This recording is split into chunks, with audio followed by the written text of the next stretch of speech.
What's up, y'all? Welcome to a new episode of Transcending The Clture. I am one half of your host tonight, James, and I got the queen over here, Cat Queen. What's up, Cat? Hey, everybody. Okay.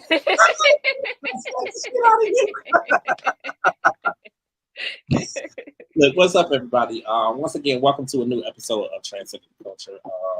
Really dope night tonight. We collectively decided that we was going to do all trending topics tonight because there's so much stuff happening, so much stuff going on, so much stuff happened this past weekend. Obviously, so much stuff going on in the news, and a few things we definitely want to talk about tonight. Plus, I got a nice little clip that I want to show you guys from Vinny of Naughty by Nature. So I think that's going to be really dope too. So we will get to that actually very, very soon. But just to kick things off, what's good, Cat? Hey, hi guys. Kat's been doing good. I've been having an eventful week. Kat's been networking, Kat's been auditioning. I see. Yes, I've been going on some movie auditions, some casting calls. And I also, I can cross model off my list because I did my first photo shoot. Oh yeah, that's right. Yeah, so it was my first, photo shoot that I worked with a photographer out in Cleveland that we went and did a waterfall bikini shoot. I'm telling y'all gonna go crazy when y'all see these pictures. So listen, they'll be debuting sometime soon, and I cannot wait. Look, I think that's super dope. One of the things that I really wanted from this podcast is for all of us to be able to grow, all of us to be able to do different stuff, and really partake in some of the things that we like, and stuff that we really want to be a part of. So I think that that's really dope.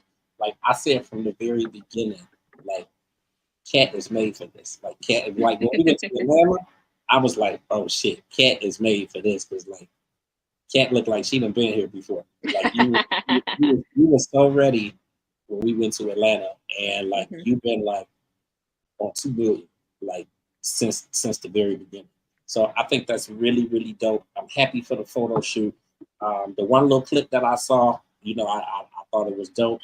I've been wanting to share shit, so I'm like, you ain't see what I put on there. I said, don't share nothing to this. I said, because James quick to make a graphic real quick. I know. I did.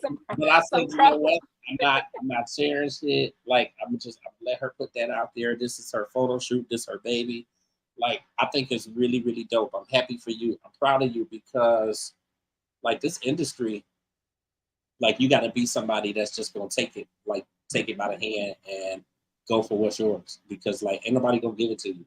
So you got to be somebody that's gonna go out there and get it. And everybody don't necessarily understand it. You have a lot of people that, because they might be new to it or whatever the reason may be, it's like they just kind of expect somebody to kind of help them through or to help them figure it out. And I mean, that's all good. That's all well and good, if you have somebody to help you. But 99% of the time, you're not gonna have nobody to help you. You gotta figure shit out, or you're just gonna be sitting. No, really, honestly. And that's one of the things that I've learned from working with you. You literally just have to do it. Don't do that. No, but I really learned that working with you. You have to just start. You have to just do it. You can have all the talent, you can have all the degrees, you can have all the, dreams in the world, but until you actually put it in motion, and I feel like I've talked to you about this. I've, done this in college, but in my adult life, I kind of was, oh, well, maybe I'll do this, maybe, playing around with social media. But like once, you gave me this opportunity and platform, I've been running with it. I mean, but I think that you do amazing. Like last week was like last week took the cake. Like last week, damn, like that. I mean, but it was so dope though. It just was so dope. And to me, everything that you're doing shows that you really, really want to do this. So, I think Yes. Super dope. I think it's super dope. Yeah, and it was just, I was in my head when I was doing that thing. I kept thinking, "Do you want to be on top?" Right. So I was in my head like smiles. I was doing all my little, Tyra Banks stuff because I am, Tyra Banks, America Top Model person. I'm millennial, so we grew up on that, sachet or walk away. I was taking some RuPaul. I was taking everybody, and some things that I've learned, but it was really fun. We went out to a waterfall. And y'all, let me tell y'all know that rocks be having moss on them and that moss is slippery. Did y'all know that? Because I didn't necessarily know. But I knew that, but I didn't know the rocks on the bottom of the lake is like, I thought I was just gonna get up there and I was just going toot toot toot. I was holding on to that waterfall for dear life, James. I was and the water was going. I feel like I was about to just get swept away, but I stayed with it. I got all drowned. By the end of the shoot, I was looking like a wet fish. But it was a good opportunity, and I mean, I've just if people don't know, I went to performing art schools, my whole life. I've done singing, modeling, acting, dancing, things like that. I'm just getting back into it in my adult life, and I keep telling myself, I had just made a status the other day and said, the more you do things, the better you'll get at them.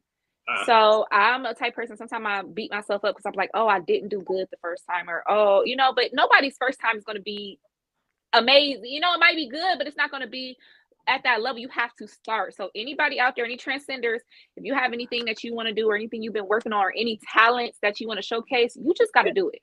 You literally just have to do it. Absolutely. So I'm just very thankful for that experience. I had a great weekend. I went down and rode some bikes down in Merriman Valley, Towpath Trail. If you guys don't know, you can rent bikes to bike the trail. Okay. So that was cool. It was interesting. I like to do, nice fun things, and I'll be posting a video about that tomorrow. So now you said which trail is this?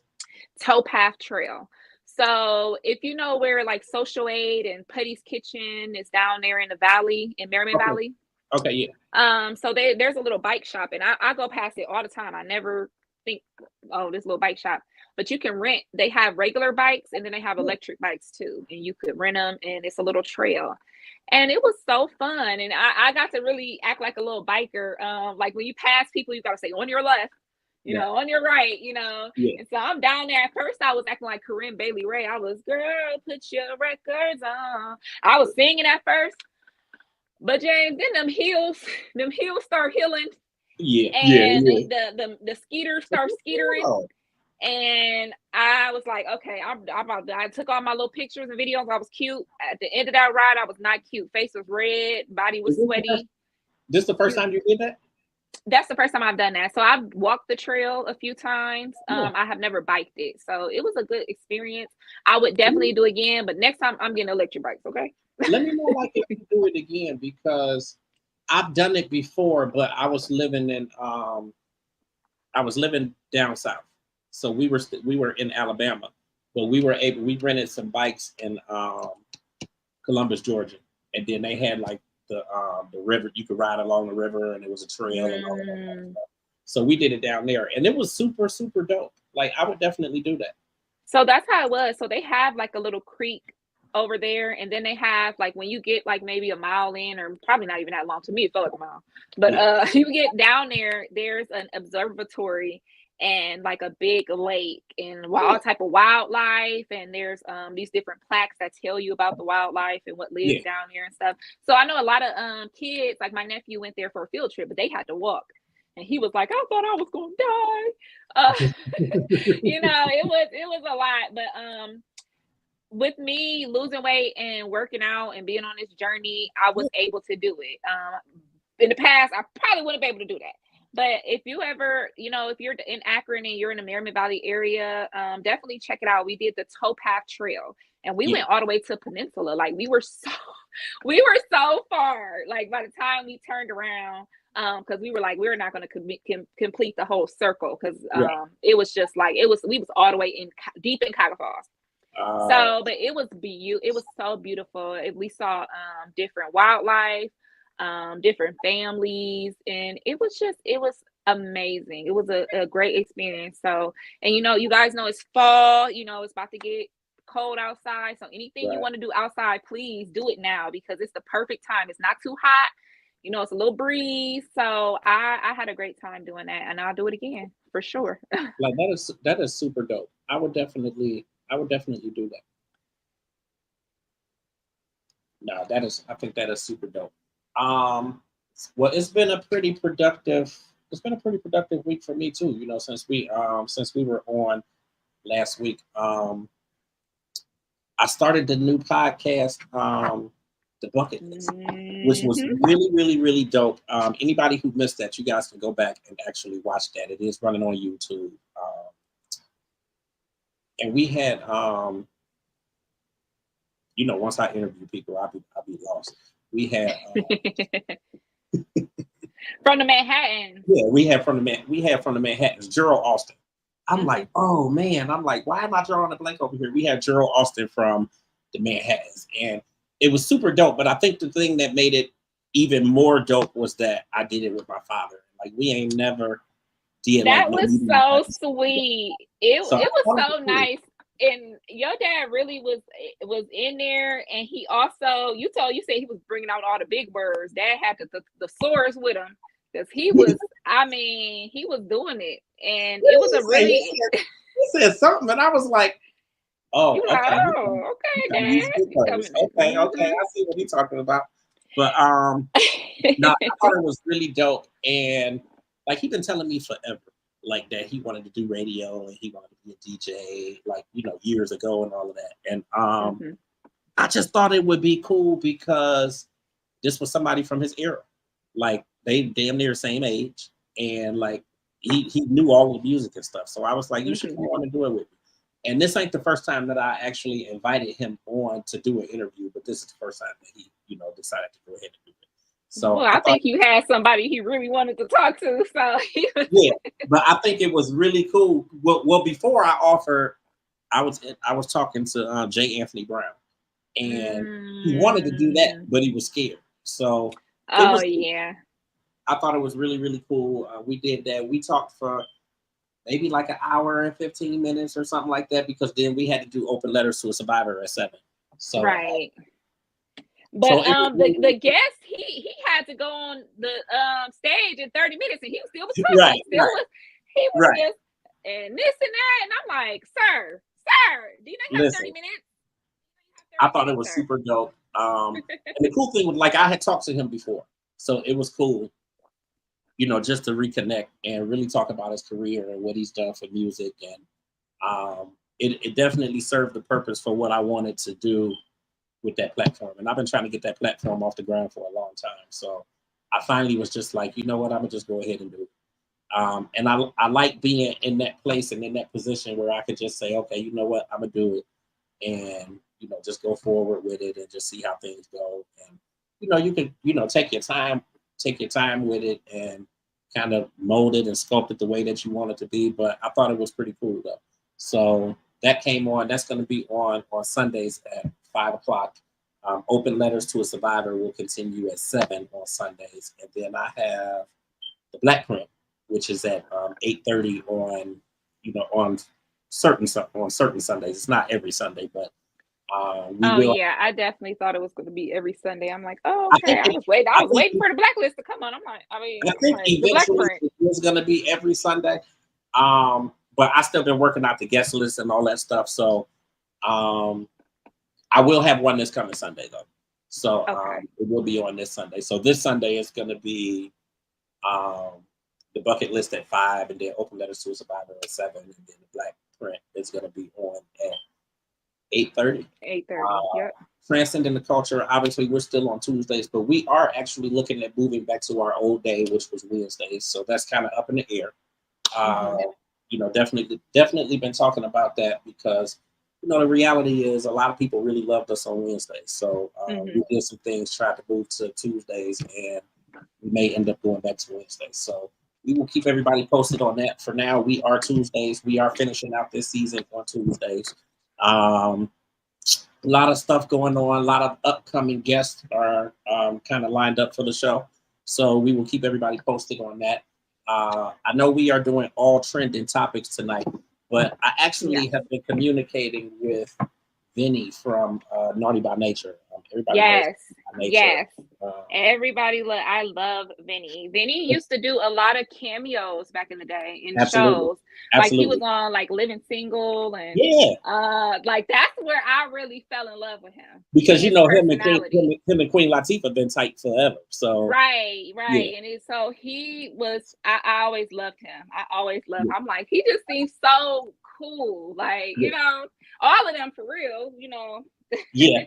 Well, I stumbled across this new show that he's doing. It's called Foodie by Nature. It's really a dope show. Like, when you think of like kind of like your food critics and they're going around and they're trying different food and talking to the people and that sort of thing. And to be honest, when you really think of food critics, a lot of times they're not really talking to people. They're just going and they're trying the food and then you get kind of a report back. But this show is actually cool because he's going around, like he's testing out different food and he's actually talking to, the people behind the food and behind the establishment that he's at, or if he's at a festival or something like that, and he's talking to the people and getting to know who they are and why they're doing what they're doing and how they're doing what they're doing. And I thought it was a really, really cool concept. It's cool, like I'm starting to see, obviously, once musicians and rappers and whatnot, once they've been in the industry so long, a lot of them are looking for like other avenues and other ways that they can make a bag and do that kind of thing. So it's really, really cool to actually see him kind of stepping into this arena. And it's like you see the difference. Like it's almost like it almost was kind of weird at first seeing it because I was like, shit, he looked like a news reporter, or he saw like a news reporter, but it actually was really, really cool though.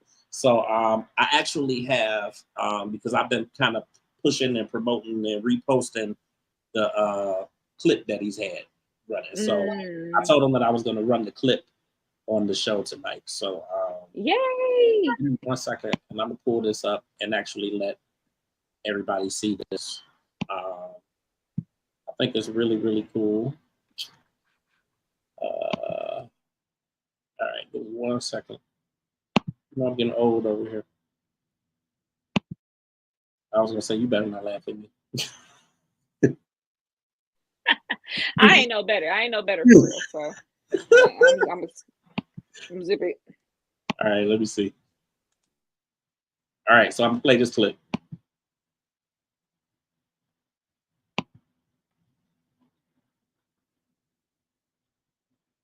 Hey, what's up, my people? This is your boy, Uncle Grim Rock. I'm here in New Jersey, my home state, American Dream Mall, man. We're out here at the American Dream Food Festival. We're going to go and test out all of this food.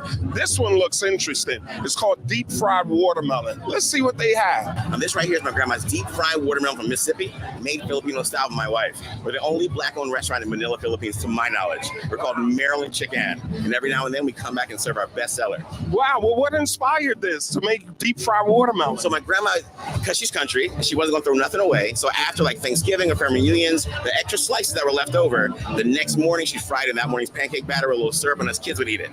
I moved to Manila about 18 years ago, and my wife, the big boss back there, started making my grandma's soul food, making me feel less homesick. And then she created Maryland Chicken, based off my grandma from Maryland's food. Then she meets my 80-year-old grandma from Mississippi, and here's about the fried watermelon. And I go, baby, that's just for the kids, not even the adults. Like, it's not going to work. She does it anyways, and it fails fails miserably. Too big, too weird, too American. So to honor my 80-year-old grandma, she made it Filipino style. It's a little ball of watermelon, battered this time with my grandma's cake batter, fried like a Filipino street food, and topped with my grandma's homemade vanilla icing. And we accidentally made these bad boys by fusing our cultures. Wow. Well, I'm about to taste this, and I'll let you know how I like it, all right? Thanks a lot. Like a fresh pie. That's right. And what's your name, brother? I'm Fred. My wife's name is Agnes, and we are hashtag deep fried watermelon from Manila, Philippines. All right. Thanks a lot. This is good. It's like a donut, but then it has watermelon in it.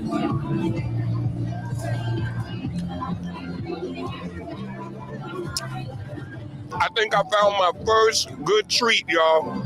Watermelon, deep fried watermelon, man. This is gonna be a good day, man. Let's go. It's a pleasure, man. All right, likewise.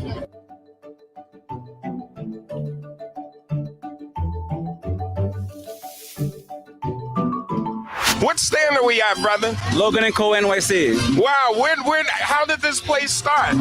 So Logan & Co. started last year for my daughter. She's 6 years old. She wanted to sell lemonade while my wife worked at another food event, and it was started selling lemonades from the Philippines. Oh, wow. So do you have a permanent stand, or you pop up all over? We do pop-ups all over. You can follow us at Logan & Co. NYC on Instagram. We'll be in Times Square next weekend, actually. Oh, wow, that's incredible. So tell me about what are your most favorite drinks, popular drinks? So the most popular ones are like the regular one. That's the regular calamansi juice. That's the OG classic. And then we have the mango pichota, which is kind of like a Hispanic flavor because I'm Colombian. My wife's Filipino. And then today the Colombiana for the Colombian game tonight.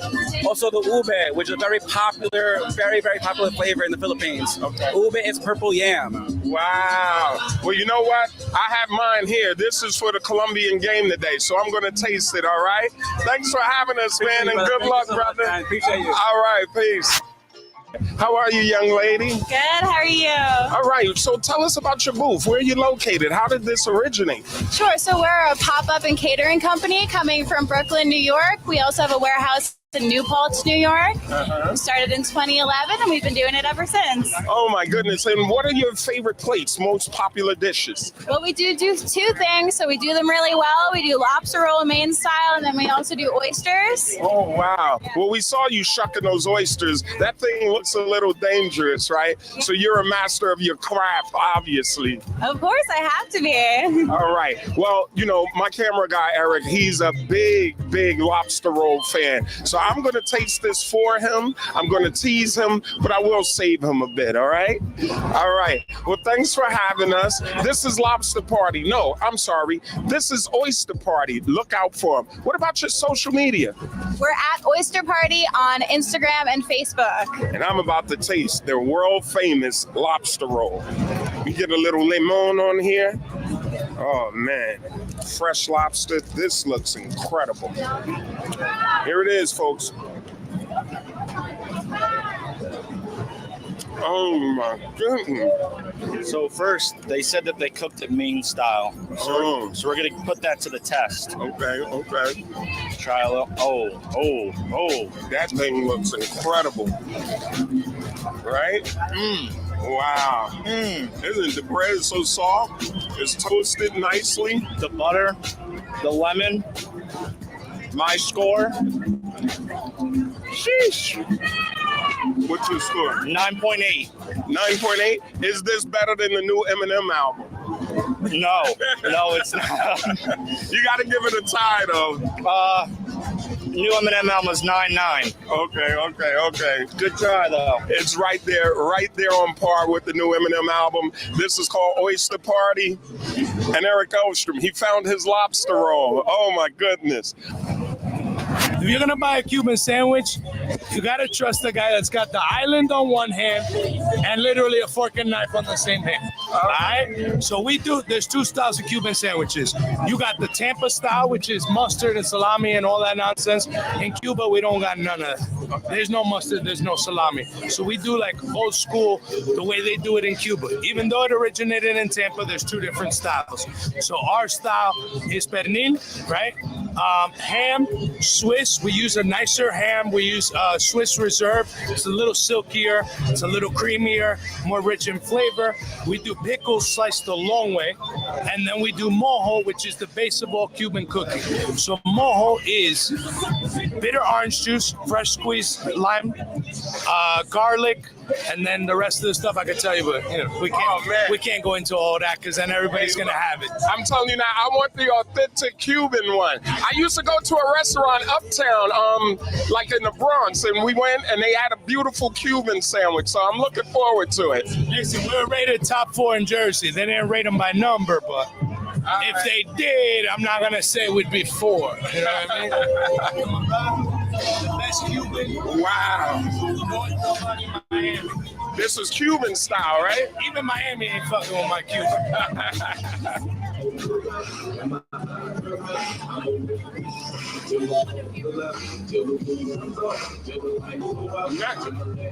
Nice. I can taste the lemon in here, man.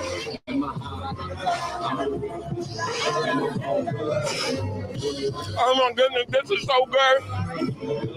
Wait a minute. It's so good. This, I'm going to give it an 8.5. I love it. I can taste it. I feel like I'm in Cuba, baby. You know how Uncle Vinny dance more. All right, bro. This was the best Cuban sandwich I've ever had in my life, yo. I can't keep this secret to myself. Let them know your name and your social media and where to find you, bro. All right, so my name's Gus. On Instagram, I'm Hudson Chef.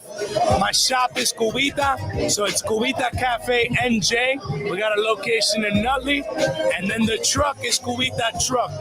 Cubita Truck, if you hear hip-hop playing, we do Wu-Tang Wednesdays at Hackensack Brewery. If you hear hip-hop playing while you on Route 3 stuck in traffic, it's more than likely our truck. All right. Well, when you're rocking at nighttime, now you met Naughty by Nature, you got to have naughty nights, all right? That's it, brother. Yo, my man, I appreciate you coming through. Shout out to you. I'm glad you enjoyed the Cuban. Yes. You got to come through the shop, bro. Yeah, definitely. Hip-hop vibes. I'm here at Rhythm and Ribs Smokehouse, and I'm talking to the pitmaster. What's up, bro? What's your name, man? Pitmaster Chevy. Word? Yes, sir. Yes, sir. All right, so tell us about this whole scenario you got going on here. So my goal is to feed the tri-state authentic Southern Smoke barbecue. Became a pitmaster. I went to Georgia to become a pitmaster professionally in 2016. This rig was built in Georgia in 2016, and came up with the name about 2021. Left my career as a UPS driver after 6 years. Wow. I took all my savings and bought everything. Oh, wow. And I'm just here to feed the tri-state authentic Southern Smoke barbecue. Wow, so how's it working out? It's working out really good. I didn't expect to blow up as fast as I did, but I'm crazy busy now. I'm booked every day, everywhere. And the restaurant should be coming in the next couple of years. Oh my goodness. Now let me tell you, I've always known about, Southern barbecue, and I just so happened to go to South by Southwest in Austin, Texas. Okay. I've never really been to a pit house or a smokehouse or authentic barbecue. I had their brisket down there and fell in love. I was like, oh my God, I never tasted anything like that. Yeah, well, I got a little bit of Texas in mine, but I've added a little bit of my West Indian background and spices with it. Wow. Which I think makes me so much more unique than most pitmasters. Yeah. I've had pretty much everyone from Texas has eaten mine. Yeah. Has told me it's just as good or even better in Texas. Oh, it's got, with the Caribbean flavor, man. You know it's got to be better, man. Yeah, way better, right? Yeah, for real. I got the turkey legs going here. I got some briskets that's still going. But I got some complete ones on this side. The ones that are done, they're just cooling off right now. We won many awards for the briskets, for our ribs. So I'll just unravel one to show you how they look. They got the bark, the lean. We call that the butterfly lean. See that right there? Oh, yes. All right. So I'm going to actually just let you taste one right off the back. I'm not even going to slice it professionally. Oh, my goodness. You tell me what. Here it is, folks. Uncle Vin Rock taste test. Amazing, bro. Amazing. I love brisket, yo. And the bark. When you tell it's all about the bark, too, right? Oh, my God, man.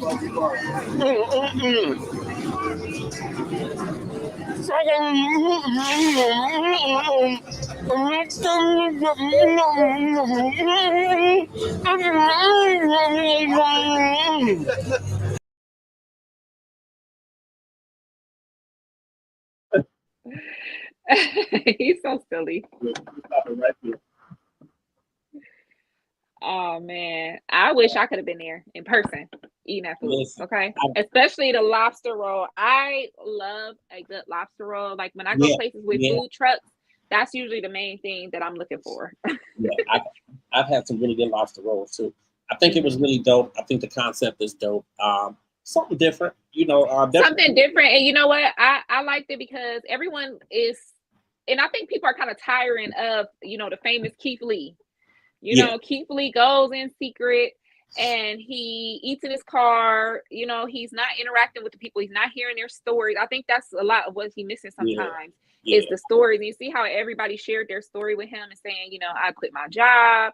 I poured my savings into this. So I think it gives a different type of thing. And I think going to food trucks and festivals like that, I think you do get it authentic because, you know, Keith Lee doesn't like to say it's him because he doesn't want them to, you know, make it better than anybody else's. But you see those people made Benny stuff just like they made everybody else's. And, you know, so he got to really have the authentic taste and things like that. So I definitely will have to check it out because I'm a big foodie. I love, and I'm not a mukbang person per se, mukbang, where they eat all that food and stuff. I really like people to go in and tell me what's good. Tell me, you know, tell me what kind of spices they're using for real. So I could do it. I think it was really dope. I don't think much has really been put out as far as like when it's going to air or how frequent it's going to air. But anybody that wants to know more about it, you could definitely go to his Instagram page. I mean, first of all, or you could go to Foodie. That's FOODIE by Nature 118. So if you pull that up, then you can see everything about the show and, you know, get all the information and know. But that's with Ben Rock from Naughty by Nature. Benny from Naughty by Nature. So you guys should definitely check that out. I think it's pretty dope. So yeah, so what's up with these topics, man? Let's get into these topics. It's a lot going on. I am so excited. Absolutely. It's so much. Let me get this. Yeah, so much. Pull up our list. I'm gonna actually jump ahead of you just with one. Okay. I want to make mention of Aaliyah, and I know that, you know, it's so many people who were fans of Aaliyah. You know, obviously, it's been 23 years since her untimely passing and since everybody on that plane passed away. Like the time has really, really, really flown. It's just been such a long time. And again, there's so many people who were fans of her then. There's so many people who still are fans of her now. A lot of people are like still listening to her music as though it's new. I still listen to the last album, the self-titled album, because I think that, you know, she caught a lot of, like, it was critically acclaimed. So she got a lot of acclaim for it, but she also caught a lot of flack for it because it was a big departure from what people were used to from her. But if you really think about the album and you really listen to it now, like, she really was so far ahead of her time. So far ahead. You know, believe it or not, it still sounds fresh 23 years later. So I just wanted to make mention of her, you know, again, because the 25th was the 23-year mark, you know, of her passing. And, you know, just a big moment in our culture. And, you know, a lot of people are still missing her. So what's your thoughts on, you know, that whole thing? I was a big Aaliyah fan. From the moment, basically, you know, I'm a 90s baby. So I grew up on Aaliyah. I grew up with her working with R. Kelly and, you know, the baggy clothes, and then the Timberland and Misty era, and then the Y2K era where she was doing movies, and Aaliyah was so ahead of her time that it's just crazy to think about. She was the true definition of crossing over different platforms, crossing over different barriers. And, you know, Jet Li was saying it was an honor to work with her, that she was so talented and such a hard worker. And that, you know, that was one of her first acting roles, and he said you would never know because she was just so talented and beautiful. Everybody that met her said she was such a beautiful soul. I love her music. And I like a lot of the undercover music, you know, some of the album songs, and you know, and one of my favorite songs is one that a lot of people skip over, and I love We Need a Resolution. We Need a Resolution. That video was so dope. And if you think about it, you know, she came out with the whole snake little thing before Britney Spears was even doing that. So it's like she really was the blueprint to all, I mean, every songstress that I know, every singer I know has either imitated Aaliyah, you know, they I mean, last year on my birthday, you saw me, I had my little swoop. The whole time I had my little swoop over my eye, I couldn't stop. What would you do to get to me? I thought I was literally Aaliyah because I'm like, I love that girl. And it was such a tragedy that we lost her so early when she was she was at the peak. She was just like, she was right there. You know, I would have loved to see her actually be in the Matrix, you know, the role that Jada Pinkett Smith had. That was supposed to be her role. She was in talks to actually be in the Austin Powers movie, and you know, where Beyonce took over. So I think she left a big hole that I think was never really filled. You know, I don't think we've ever seen anybody as talented, and just I don't know. She was just one of a kind, and not just because she died, because of who she was. I would have said that about her whether she was living right now. She just was so different in the sounds. And like you said, I remember when we was driving down to Atlanta and we were listening to Aaliyah, the self-titled album. And them cuts, man, that's on the album, that ain't the singles. I mean, chef's kiss. So Aaliyah, baby girl, we love you, we miss you, and your memory will forever live on, because it's even little kids that we walk around with Aaliyah shirts on, singing her songs. Absolutely. You know, so she just made such a big impact, and you know, we love you, Aaliyah. Absolutely, and I just think that, you know, like I said, I think the album was so far ahead of its time that a lot of the tracks on there you can listen to now, and some of them, you know, a lot of them still sound fresh. And you know, you can go back and really still listen to it today, and it still sounds good. And you know, it's no secret to anybody that, you know, her vocals, especially when she started out, her vocals were not the strongest. So she did a lot of vocal coaching. You know, a lot of practicing and a lot of vocal coaching to, you know, build her voice up to where it was when she passed. And I just think that she worked really hard. And then when you look at like her when you look at artists that don't do that, and they stay at the same level, you know, no shade to J-Lo. I know she do her little vocal lessons, but I've never seen that amount of growth in somebody in their career in that span. And she that grew, Aaliyah, you know, she grew tremendously from, I remember when Bone Thugs did the Art of War tour. It may not have been the Art of War tour, but I just remember, there was a tour with, I think Bone was on there, and it was like Aaliyah and Genuine, and I can remember even at that point, like her vocals, especially performing live, like it just was not really strong, and that had to be like 96, 97. So that's what makes me think it was around when Bone did their tour for the Art of War. But either way, she grew a lot, you know, before her passing. And, you know, there's so many people that she worked with, and so many people that, you know, were inspired by her, so many people that inspired her. And it's just, you know, like I said, the time has really, really flown by. So it's hard to believe that it's been, you know, 23 years since that happened. But, you know, it just was interesting because I heard so many people who were like playing her music, you know, on the 25th and whatnot. And I mean, people were constantly playing it anyway, but, you know, people really did, you know, take notice and recognize, you know, the fact that it had been 23 years and that was the day that, you know, of that, you know, plane crash. So definitely rest in peace. I just wanted to make sure that we did make mention of that, but I'll let you take it away. I know you got all the topics over there. Yes, so let's take it from the top, people. We have a Wendy Williams sighting, guys. The queen of all media, Miss Wendy Williams, was sighted out shopping with her son, Kevin Jr., and they were out taking pictures with people, trying food. And she has been dealing with dementia. She has been dealing with the Graves' disease that she's been dealing with, and the lymphedema.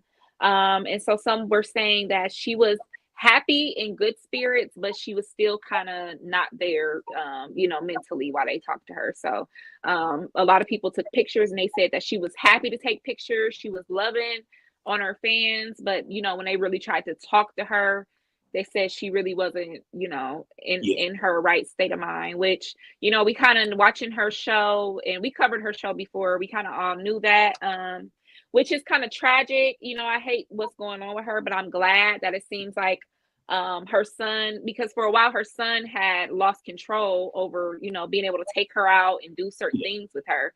So it looks like he's back in the mix and able to, ain't nobody gonna take care of you better than your child, I feel like.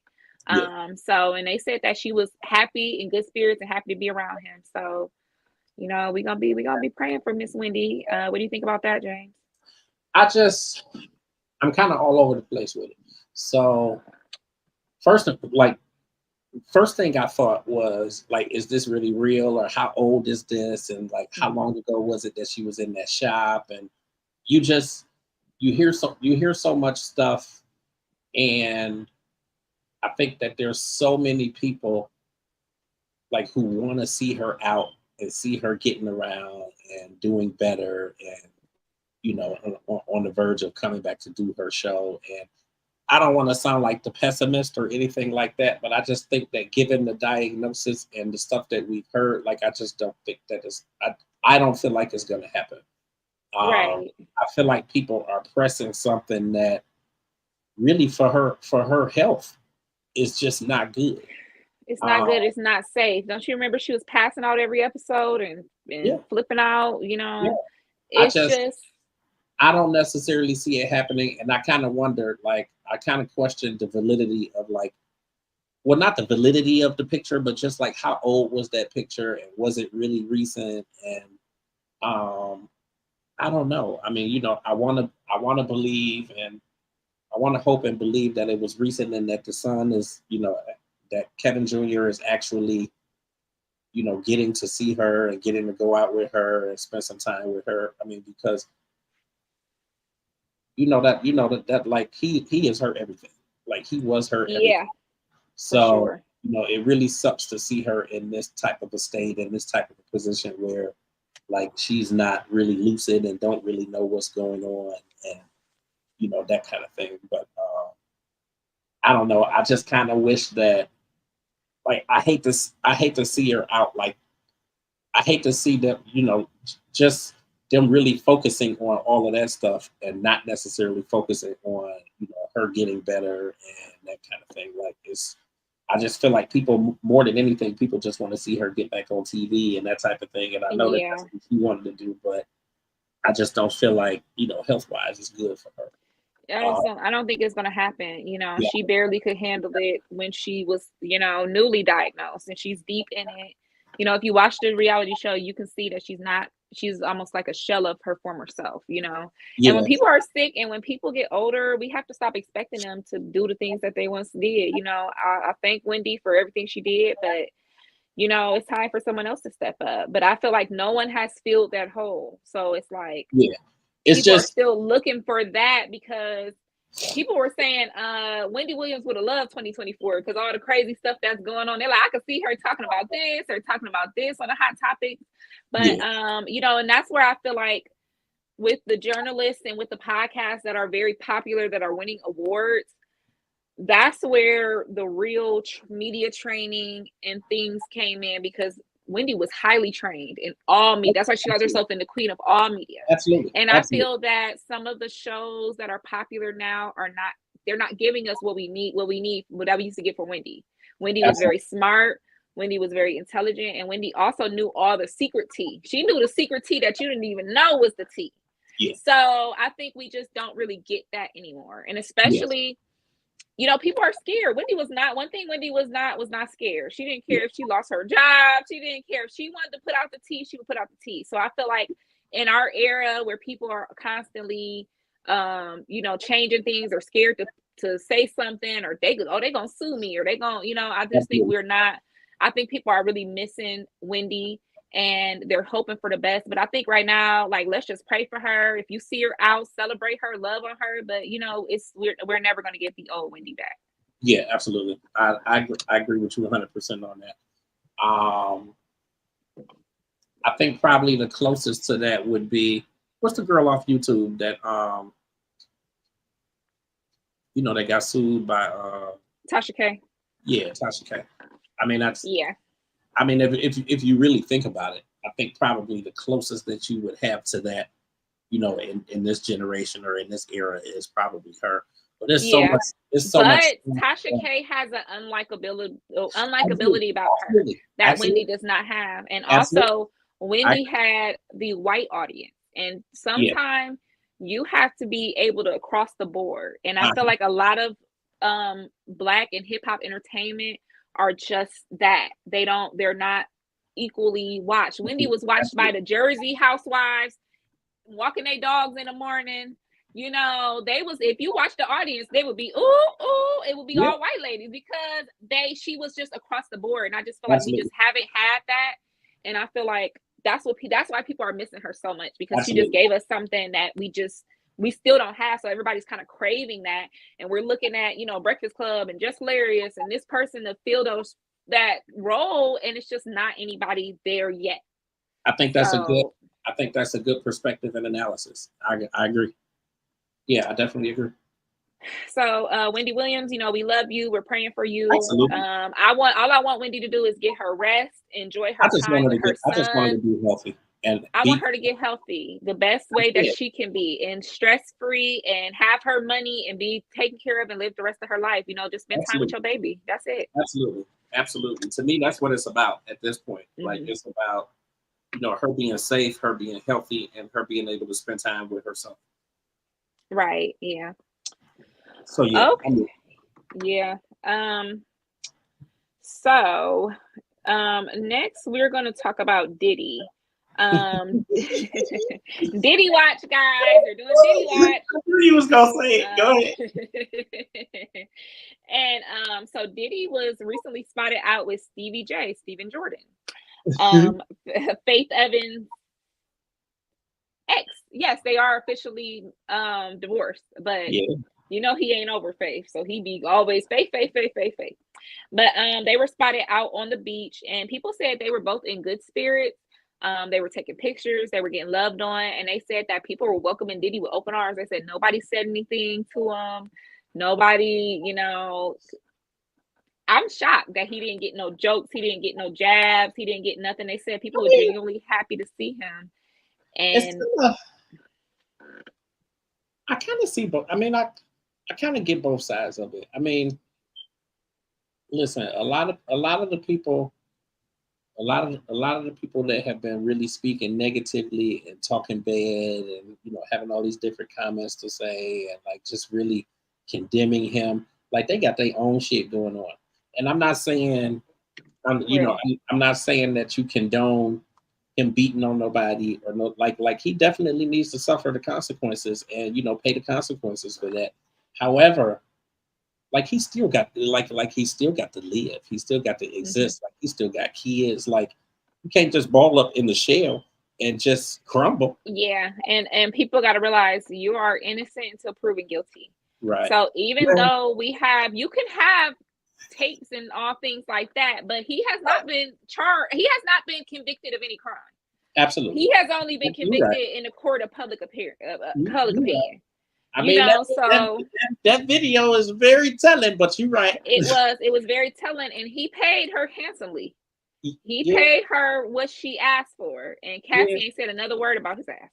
Yeah. So, you know, you have to. You do have to look at that. You got to kind of look at that, but you know, I just been, you know, I've been watching, seeing what's going on.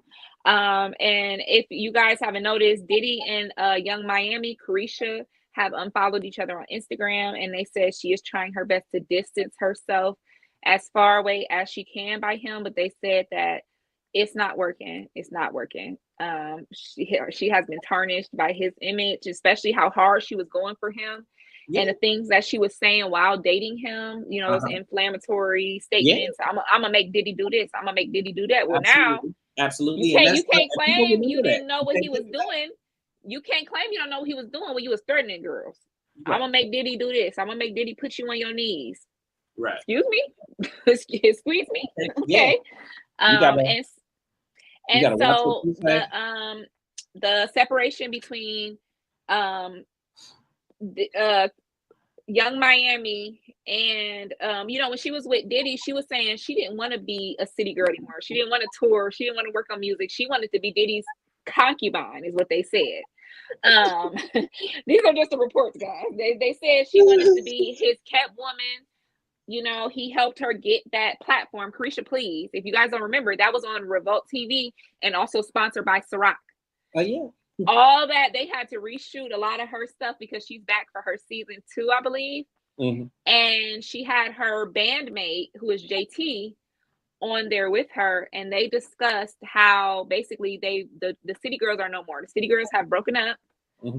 Young Miami and JT have went on their way, and JT's album, City Cinderella, has been doing great. She has been touring on her own, and people are really loving JT. Yeah. Last year, everything was Carisha. Now everything is about JT. I feel like a lot of that is because of the stigma, you know, being attached to Diddy put on her. Yeah, I agree. Yeah. So I don't want.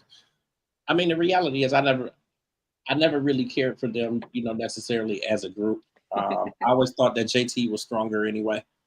And I think that's really the consensus with a lot of people. Yeah, that's the consensus. JT was always stronger, but you know, when JT went to jail, Young Miami kind of held her down. Yeah. You know, she was out here doing features. She was, she shot the video with Cardi B. They did it by themselves, and that's where we forever got the term "flued out" from. If y'all don't know, they was like, we gonna get some girls. They gonna get flued out and be on the video. And so they, you know, City Girls really had even though they weren't out that long and they didn't have the highest chart music, they definitely put a mark on culture. We got a lot of sayings. We got the Carisha Please from them. We got the we got the flued out, and you can't forget when they be like City Girls up 1,000, or you know, you ever see when somebody get divorced, they be like, oh, city girls down, point, city boys up, you know. Right. So it's unfortunate what happened, but I'm glad that they were able to separate and that they're still, you know, making music and doing their thing. You know, I really like JT. Yeah. I like what she represents, and I can't wait to see more from her. And Carisha, yeah, you know, I hope that she does still have that platform. I wish that she would do more with it than just what she was doing. I really wasn't a fan of her interview style. Yeah. I don't think honestly, I don't think it should have. I don't feel like it should have gotten to season 2. I'm interested in seeing what she can actually make of it now that, you know, Diddy is not involved in it anymore. And she's heavily relying on her best friend Santana. Yeah. If you guys don't know Saucy Santana, and he has social media on lock, so I think she's very much, you know, latching on to him for dear life to try to save herself. But so you know, baby girl, you out here flailing. You out here, you know, we could see that, you know, when somebody be desperate and they just trying to hang on, it just seemed like she just trying to hang on some kind of way. And it's like, you kind of made your bed, you know? So it's like, you kind of got to, I mean, it wasn't your doing, but it's like, you knew what's up. If you, and a lot of women go through that. If you condone a lot of stuff that your partner is doing, then you're almost just as guilty in public opinion. Right. So, and so Diddy also, you guys know, music producer Little Rod Jones, have filed a $30 million sexual assault, trafficking, and racketeering lawsuit against Diddy that was very detailed. So Diddy has filed for that lawsuit to be tossed out. But Little Rob broke his silence today and talked to Rolling Stone and said that he's still standing up for justice and what he believes is right for his life. And he feels like he's being punished because he has been blackballed. He said that he cannot even feed his family because no one worked with him because of what he's going through with Diddy. But were people were people working with him like that before? Like, was he booked and busy? Now that I do not know, but he's claiming that he's, broke. He can't pay his bills. People are threatening him and his family. And so it sounds like he's looking to make a resolution because the lawsuit did not get dismissed.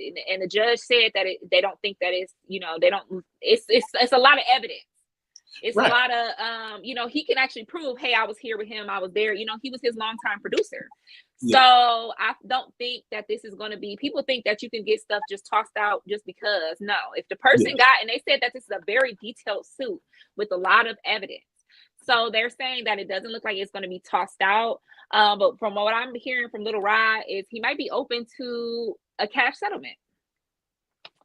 So, Diddy had liquidated a lot of his assets. So he does have a lot of cash on hand. So, but I think he feel like if I pay out this lawsuit, I'm gonna have to pay out the next person. It has got to suck. It has got to suck to be in that kind of a position where you liquidated all your assets and it's like you, for the most part, you pretty much have lost it all. Like that has to be a bad position to be in. Yeah, that definitely has to be a bad position to be in. And then you see so many different stories just about the kids and what their thoughts may be. And I saw something maybe a couple days ago that said that the girls wasn't, necessarily on the best page with them. But I'm like, I don't know. Well, they were saying that the girls true because there's so much stuff on YouTube that it just ain't true. Yeah, you don't really know. There are reports that the girls, the twins, and then the other daughter, Chance, they said that they took the allegations very hard. Yeah. So they distanced themselves from him. But his favorite son, who is, they say, Diddy Jr., Christian Cole's they've been down. He down for Daddy. He cool. So he been posting it up with him. They said that he posted up, videos of the young daughter, the Sean Love Combs, the little baby. So I think he just right now is trying to keep his nose clean, stay out of the business, just kind of, I think he's like, that's why I was kind of shocked that him and Stevie J was just walking around the, beach taking pictures with people because he kind of been keeping a low profile. And I think that might be a good idea for him right now. Russell Simmons is facing those assault and sexual assault charges, and he fled to Bali. And everybody's crazy because Taraji and everybody has been going to see him. But it's just like, he's still facing them charges. So I think Diddy might want to. Well, has he really been charged with anything though? Because last I heard, he hadn't really been charged. He was not charged, but he was supposed to come in for questioning. Okay. Which is, we have these allegations against you. I think they were looking to put him under arrest or to get more information and talk to him. But they said the day that he was supposed to show up, he just upped and moved to Bali. And Bali is a non-extradition country with America. So they are not going to extradite him for anything.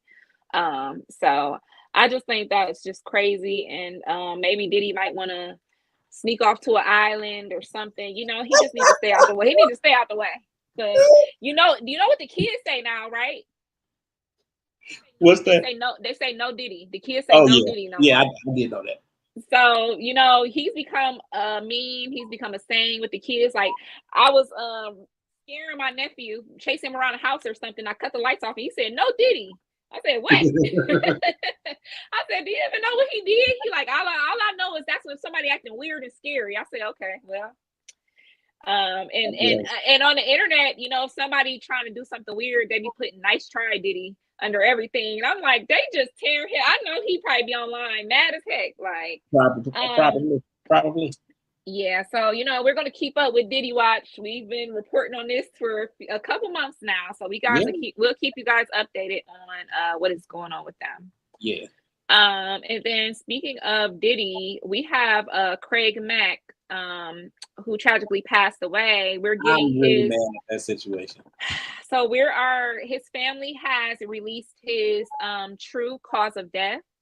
It was reported and publicly believed that he died from heart failure.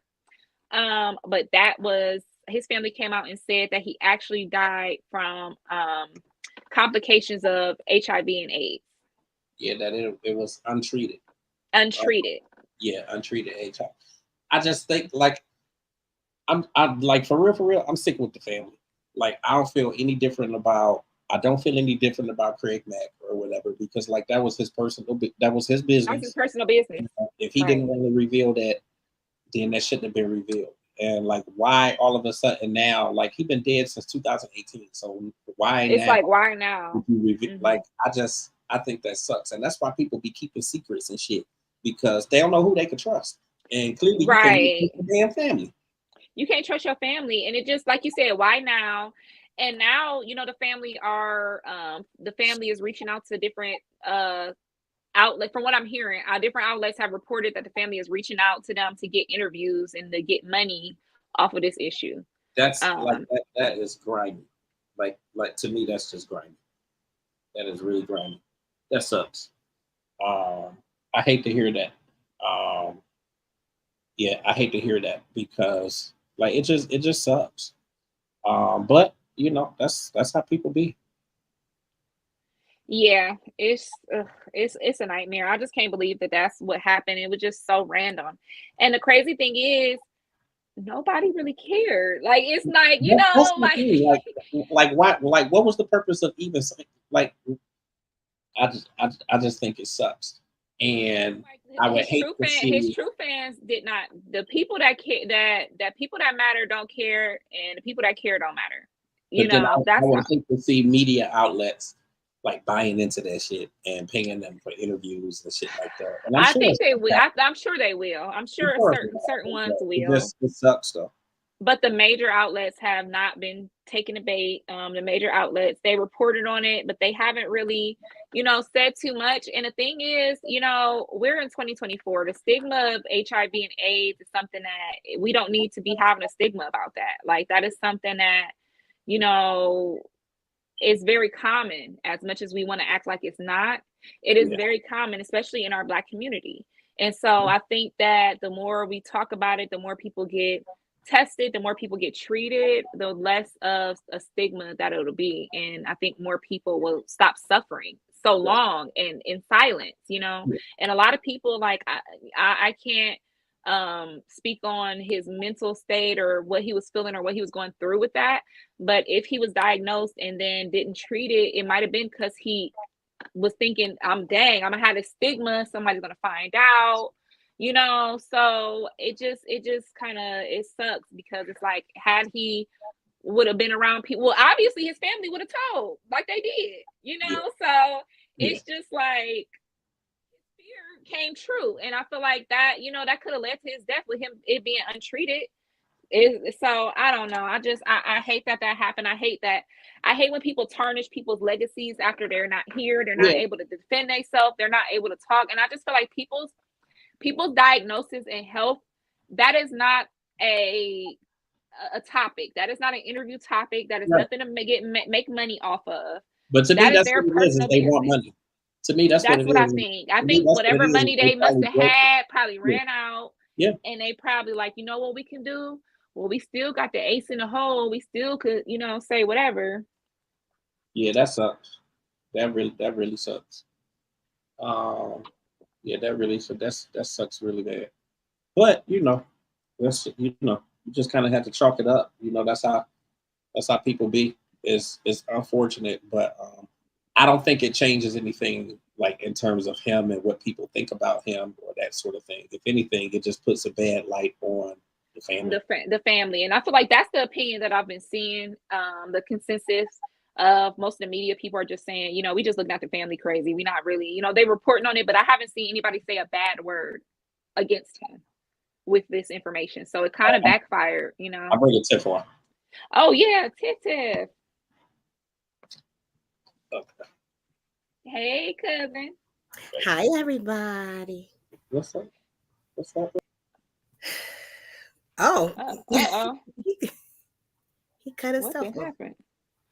Okay. Well, Hey Tiff, how you doing? Fine, doing motherly duties. Oh, okay. Yeah, we know you. How was the game? It was great. They won again. This is their second scrimmage, and of course they won. But they let the I call them the babies, the little pumpkins. They played first, and they kind of like it's weird, and it's gonna be weird. I got their schedule, so they're gonna be playing every Saturday. And they have to, they're gonna be playing East, West, South, Rangers, and other teams. They played North today. It just seemed like it's so sad because it seemed like there's a real shortage in kids playing football now. North Vikings barely had 20 kids playing. And we're begging for the Central Raiders are begging for more players so they can get a full varsity team. So if anybody out there in Akron, Ohio is looking for a team, Central Raiders needs your help in getting a varsity team. But the cost of football is just ridiculous. I bet. I literally bet. Like, ooh wee. But they are getting a team and it's free. Their coach is for cost of their their uniforms and stuff. So like I said, you guys have any 12, I want to say 11, 12 or 12, 13-year-olds that wants to play football, go to Central Raiders, talk to Coach Vance. Coach Vance is providing the cost, so it's nothing to you guys. It's still free, and they're still accepting players. Oh, great. And then speaking of that, I know friends of the show, Donnie Brooks, the Yes. Akron Baseball Project is going to be it's going to be a parade Saturday downtown. So they are going to be in that he's in. Okay, cool. So yeah, if you guys want to go see the kids, if you want to see our little transcender KJ, and then the kids from the Akron Baseball Project with Donnie Brooks, and I think some other cheerleading teams and some other teams around Akron. If you guys want to support the kids, definitely there's going to be a parade downtown this weekend. So definitely check that out. That's so funny you said that because I had on my calendar that he was supposed to attend some kind of baseball camp. And I was like, what? Who? What? And I could not figure out for the life of me who this was. And it was Donnie Brooks. Donnie Brooks had baseball camp. That was last week, I want to say. It had to have been him. Yeah, he was doing his baseball camp. And Donnie Brooks been doing his thing. The Akron Baseball Project has been putting their different advertisements all over the city. He's been having the kids doing all kind of activities. So guys, definitely check that out. And remember, if your kid was not part of it this year, he definitely takes on one-on-one lessons. So just contact him on Facebook, Donnie Brooks, and you can get your kid in something this year or next year. But it's a really, really good program. So I just wanted to remind you guys about that. Also, if anybody is looking for anything to put their kid in for the fall, you have TNBA, National, what is it? Bowling League. Oh, yes.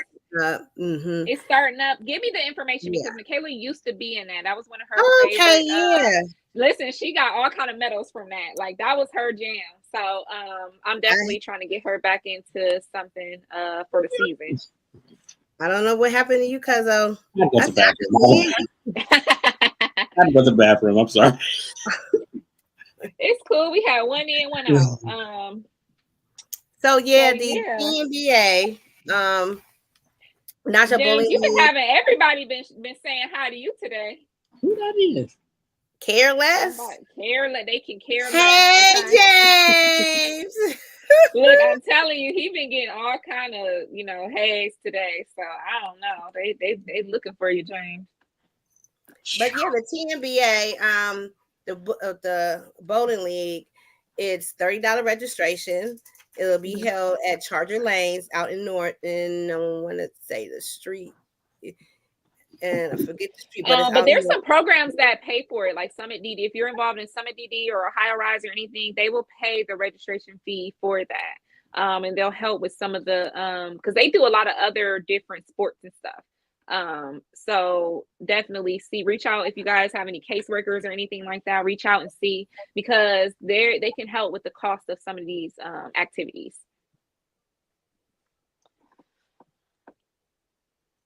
Tiff, you on mute, baby girl. I was trying to say what happened. I was like, what? Okay, and then let me see, what is he doing? I think golf will be over.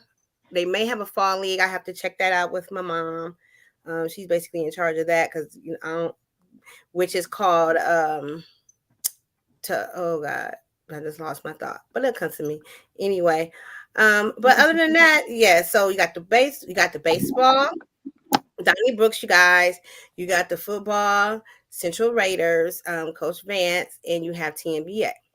And remember, it's out there in Charger Lanes, out in Norton, Ohio. All right. So other than that, yes, Sister is going to be super duper busy for the next 2 months. Saturday.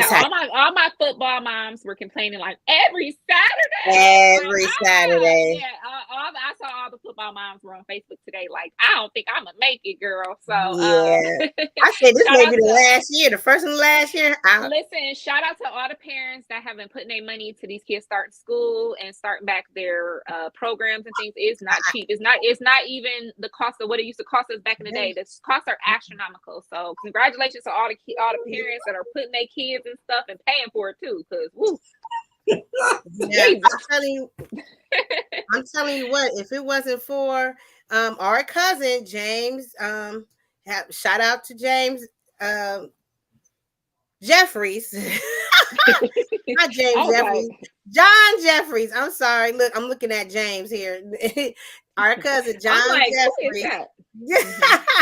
He's the coach for JV. He got on TikTok and said, hey, bring your kids out. Coach Vance is paying for it. KJ would not be in it. I'm going to tell you what I know. Because I can just only imagine. I've been hearing some prices, off the hook prices, and they ranging from $250 to $300. Yeah, it's not cheap. So shout out to the parents and the kids. I hope y'all have a good seasons and everything y'all doing. So we're gonna jump back into the hot topics, as we got a couple little topics. So I wanted to touch on this really quick. We talked about Tyrese last week and how he been. I'm gonna quit laughing at every time I say something, James he's just having a good time. I'm gonna quit laughing at everybody. So we know Tyrese had his epic fail at the singing the national anthem. He also broke down at the Breakfast Club and was in his emotions. He has been going live.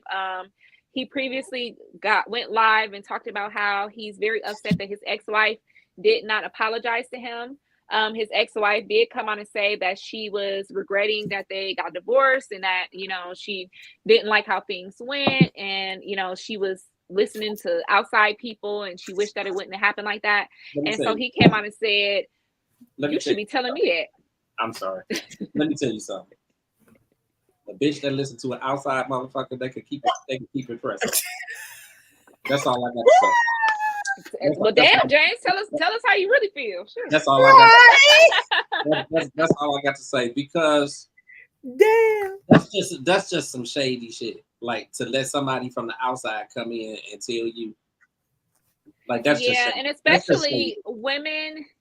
I can say that when people are not happy with what they got going on, they will ruin what you got going on. Absolutely. So I know a lot of women that be like, I wouldn't go, girl. I wouldn't go for that girl. And then let me not say that. Absolutely. That's why you can't really talk to everybody.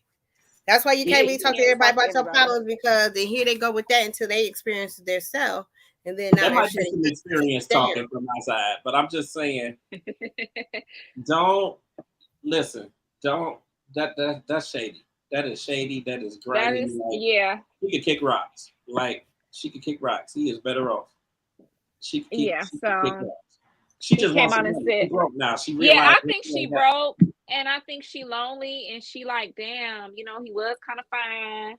You know, I was living you know, and he was taking care of her, and now, you know, she just living a little life. You know, she probably ain't getting the same type of men, the same quality men that she had. So I think she having some regrets, and sometimes you gotta live with your regrets, baby girl. Here's a You know, question. you gotta live. Here's a question for you, Cat. Mm-hmm. What is your opinion on the Tyrese situation, just period, altogether? On Tyrese period, I think that Tyrese needs to seek mental health professionals. Absolutely. I think that he needs to be you know, in therapy and on some type of med. I think that he has some kind of chemical imbalance, and this is coming from somebody that has been on depression, anxiety meds. And so, I think the meds involved, because I saw him on something today where he was talking about his meds. He was on what's her name? That left the Breakfast Club, Angela Yee. Angela Yee, yeah. He was on the lip service, and he was talking about his meds. So I think that he needs to really take a break from social media, first of all, because Absolutely. he's very reactive on social media. Anytime somebody says something about him, anytime somebody, you know, posting or laughing at something he did, he always on there crying or yelling, or, you know, and I just feel like a lot of people, especially like Cardi B, does that a lot. And she has even been pulling back. You know, I just feel like when you're so reactive from social media, and I had to deal with that before, that every little thing, you know, somebody said, I'm gonna tell you, I was a thumb warrior. I would be arguing with people back and forth, but that's not healthy. And I feel like his superstar status and how we look at him is affected, and, you know, you become a laughing stock. How many crying Tyrese memes have we seen? But here's go ahead. No, go ahead. I didn't have nothing else to say. I was just gonna say, I agree with you. I think he definitely needs some help. I think that there should be some counseling somewhere in there. Maybe the meds need to be up. Yeah. Maybe lowered, or maybe up or lower. I just think he needs to take a break from everything. And you know how when people go to the rehab, that's mental rehab, where you just go and you get off social media and you get your meds switched around and you learn some coping tools, some anger management. And then I feel like that would greatly benefit him. And then I want to say this as well. A lot of men, and especially men with money, believe that these young girls ain't using you for your money.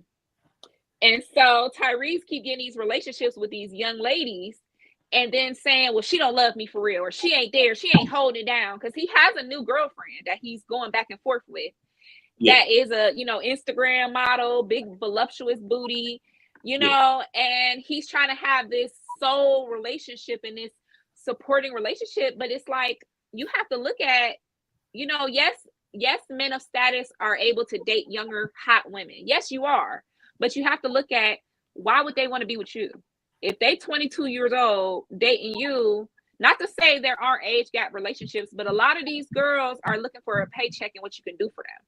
And I feel like he is already feeling used, and he's getting these situations where people are using him more and more. And I feel like that's what's leading to him breaking down, because he don't know who he can trust or what, you know, he just out here just doing a lot.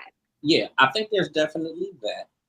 I definitely still air back to what you were saying, that he definitely needs some type of mental health, some counseling, or I don't know.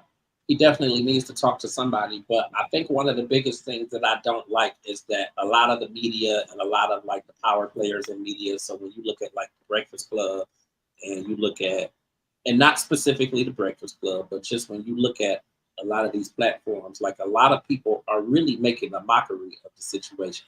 And when you really you listen to him, you can tell that he's really going through some shit. Like, this is some mental health shit that for the average person, somebody will jump off a fucking bridge over some shit like this. And it's like people are not paying attention to the signs. And they're not. That bothers me the most, because there's so many people in this industry that he is in a circle with, that swear up and down that they love him, and that's their boy, that's their brother, and all this other kind of stuff. But then it's like they're making a mockery and they're making jokes out of the shit. And the reality is, like, he could snap at any moment. At any moment, and this they're is bringing him what on their and that's the platforms. last thing you want to see. Like at some point, you gotta have a heart. Like at some point, you gotta have a heart. What if this was your family, or what if this was you? Like at some point, you gotta have a heart and stop the bullshit and help him. Like he needs some help, and it's like he's crying out for help, and ain't nobody. He's crying out for help, but it's like you're going to these people, you're going to the wrong people, and that's what brings me back to you don't know who to trust. Though.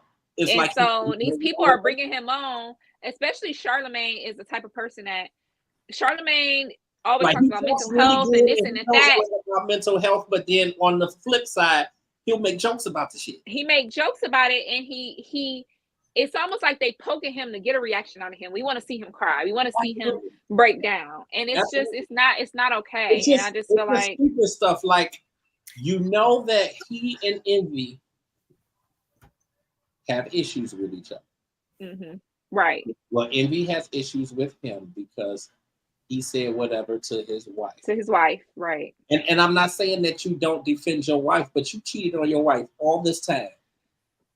You cannot expect people to respect your relationship more than you have. And okay. and even if you feel like there was an issue over that whole situation or whatever, you keep bringing him on your platform, and you know that he's struggling with some shit, but you clearly don't give a fuck. Like Envy don't give a fuck. It's just like when he came on there and Envy was like, "Yeah, I gotta go because I'm doing a card for Cardi B or somebody." Like for real. Like that's just the stupidest shit. Like so you walked out on the interview because you gotta go and do a card for Cardi B or something like that. Like right. Like to me that sucked. Like to me that sucked. And regardless of anything, he's coming on the platform because he obviously has some level of respect for y'all. So exactly, and that's like one thing that I kind of don't like. I think he's crying out for help. I could be wrong, but I think he's crying out for help. And I think that, him, obviously he has supported the platform, but I think that there's a piece of it where like he wants to talk to them and he has some level. I think he wanted to kind of talk it out because Tyrese is a type of person where he feel like he could talk. And I'm like that. I be wanting to talk stuff out and squash it. And then people be like, "Nah, I ain't messing with her forever for life." Like, so yeah, and DJ Envy has a very unforgiving spirit about him, and it's so crazy with how he did his wife. How can you be so unforgiving to people when you've asked your wife Gia to forgive you for everything you've done? He have that, and it's just crazy to me because even Charlemagne then got into it with people and then brought him back on the Breakfast Club and they squashed it. Yeah. Like I just have that what do they call it? They call it that Drake light skin attitude about him. He got that light skin in him that he feel like he just too good for whatever. I don't know. It doesn't look good to me, and I think that's one of the bigger things that I hate about media is that a lot of these people, they really don't give a fuck about you. Like they really don't, and I think that shows. I think it shows that. I think it really does show. So yeah, I think that sucks because to me, he's crying out for help. And these be the very people that are gonna be crying. That's gonna be crying when something happens. Then they go jump off a bridge or they shoot themselves or you see this shit all the time. You see it. I feel, I'm listening. And I've been through the mental health and everything myself. Like we all have dealt with our own mental health shit. So it's like but when it comes to you being in a relationship with somebody and you actually having it. Yeah. I'm trying to see how I could put this. First of all, he just need to be by himself and stop being with people. I agree. And it's hard to tell somebody. It's hard to tell somebody that. I agree with you. You need to stop jumping into relationships. Because there's probably a side of him that's lonely too. Like I get it. It's okay. So here's the thing. And I have witnesses myself. For a pastor that I know. Yeah. He's always been in a marriage. He lost two of his wife due to cancer, and he never been by himself. Yeah. All right, he's well in his late 80s, he's well into his late 70s. Guess what? He got married. He just got remarried. Okay, so you have men out there that don't know how to be by themselves, right, or just don't want to be by themselves, but you have experienced situations, I should say, that led into like you flipping out, arguing, and all that other stuff. And even though he has mental, you can't, because I'm gonna put myself out there. Look at your private comments, Tiff. I mean, go ahead, keep talking, but I just want to make sure you looked at it. I didn't want you to miss what I put. Look, I had to put my glasses on. Precisely. I didn't want to say it on the air, but right. But it's like you can't, if your significant other, if you know that your significant other is fucked up, as I should say, and if you love your significant other, you would be like, you know what, babe? Let's go to counseling together. Let's figure this out. Let's see what's going on. But you can't. You're trying to diffuse that situation with Tyree. Tyree's got a lot of shit going on. I really haven't been following him, but I'm gonna go back and look, so I can really voice my opinion about it. But if it's all these things that you say he is, I probably follows her. Or whoever else he was with. I'll probably like, nigga, so I'm just gonna leave you where you at and let you on your own. But when it comes to your husband or your wife actually going through some shit, and you trying to figure it out without you, hey, I don't know, y'all. Because it really kind of hit home. Like, me being in the relationship. I think that's the thing, and I think that's why I sound so stern, like with what I'm saying too, because it's like it kind of hits home. Like I was there when you was going through your shit, right? But it's like it kind of hits home. Like he clearly loved the fuck out of her, like he did. So who knows? Maybe she was the right person. Maybe she wasn't the right person. Maybe she wasn't. Was she playing them? Was she not? Was she just there for the money? You don't really know. And I mean, I can't make those assumptions, but I'm just saying, like, your wife leave you, and then she trying to get everything that you got, and then come back and say that, oh, well, my girlfriends was saying, I was listening to people on the outside. Somebody should smack the shit out of you. And then that's another freaking thing. I'm sorry. I have learned that too. You can't sit up here and be talking to, I don't care if you got that one person that you really, really can trust, that it's not going to be like, oh, yeah, because people have agendas. I don't care. People have agendas. And you get to sitting here running around talking about your relationship and all that. Next thing you know, you're going to come home to that one that you done ran your red cat out the room. And then now you really going to the hospital because you done flip. You know what I'm saying? I'm looking at the mental side of it and like the depressive side of it. And I see depression and I think the more people keep making jokes about it, make it right, and stuff like that, you don't know which way he gonna go. Like he could at the end of the day, you keep because people all the time be saying, no, he wouldn't do nothing like that. He wouldn't do that, and they so do it. Right. And they so do it. And it's like, I don't know. But the argument behind that when it gets to court is they never called the police, they never filed a report because they was trying to keep all that out of the loop. You know what I'm saying? But nobody never, she or he never said anything. She or he never called me, or I never knew all this was going on. Because when you're in that state of mind, you try not to talk to people. You try not to, you know what I'm saying? You just don't, man. I've been there, freaking done that. I had to tell people, let me handle it. Because people judge you so bad, and man, I was getting judged to the point where I felt like I was in a courtroom. I felt like I was in 10 people's courtroom. Right. People drag you and they judge you and they make you feel like shit. So that's why people keep secrets and stuff. That's why they don't be saying nothing, and it be all kind of stuff you going keep on. That, you just got to keep it all bottled up, or you just write it all down. I'm just looking at the mental side of it. So right. like, I really wish that somebody would, and you don't know what kind of help people have offered. So let me say that too. But I'm just saying, I wish that I hope somebody is trying to help them, because this could really go bad. Like, it could really, you think it's bad now, it could really, really go bad. Especially if this project that coming out on Friday or whatever day it come out don't do good. This could really go bad. Like, and he trying to make money. It's like, and that's a bad, like, all the other shit aside, that's a bad space to be in when you have been in your career for all these years and you have done so well and been so successful, and now you're in a spot where you're counting the money.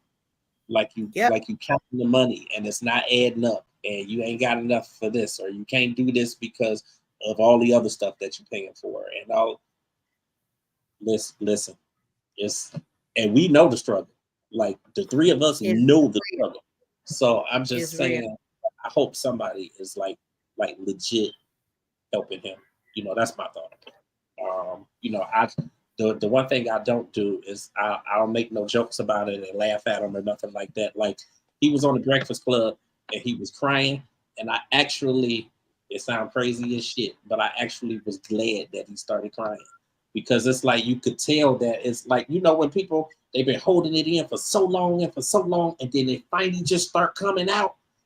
It was just like, he releasing it. Like, it's coming out. He's actually releasing it now. And I did think it was cool that Charlamagne gave him a hug when he was crying or whatever. He was trying to offer. I did not find it. I have been on a Breakfast Club trying to find where he did give him a hug when he was crying, and he was trying to give him some tissue, and he was like, "I don't want that tissue. I ain't doing that." And he kept throwing the tissue on the floor. But I think it was cool though. Like, it's like guys got feelings. Like, I thought it was cool that he actually cried on the Breakfast Club, because you could tell he been holding it in, and he needed to let that out. Like, he needed to let that out. You know depression, I know depression, Can't know depression, and I know holding some shit in, and it finally coming out. So to me, you could see that, and I just hope, like, sincerely, I hope somebody is helping him and in like really in his corner, and you know, instead of making jokes about this shit, because this be the shit that will make people off themselves. Fact. So that's it. That's all I got. She's like,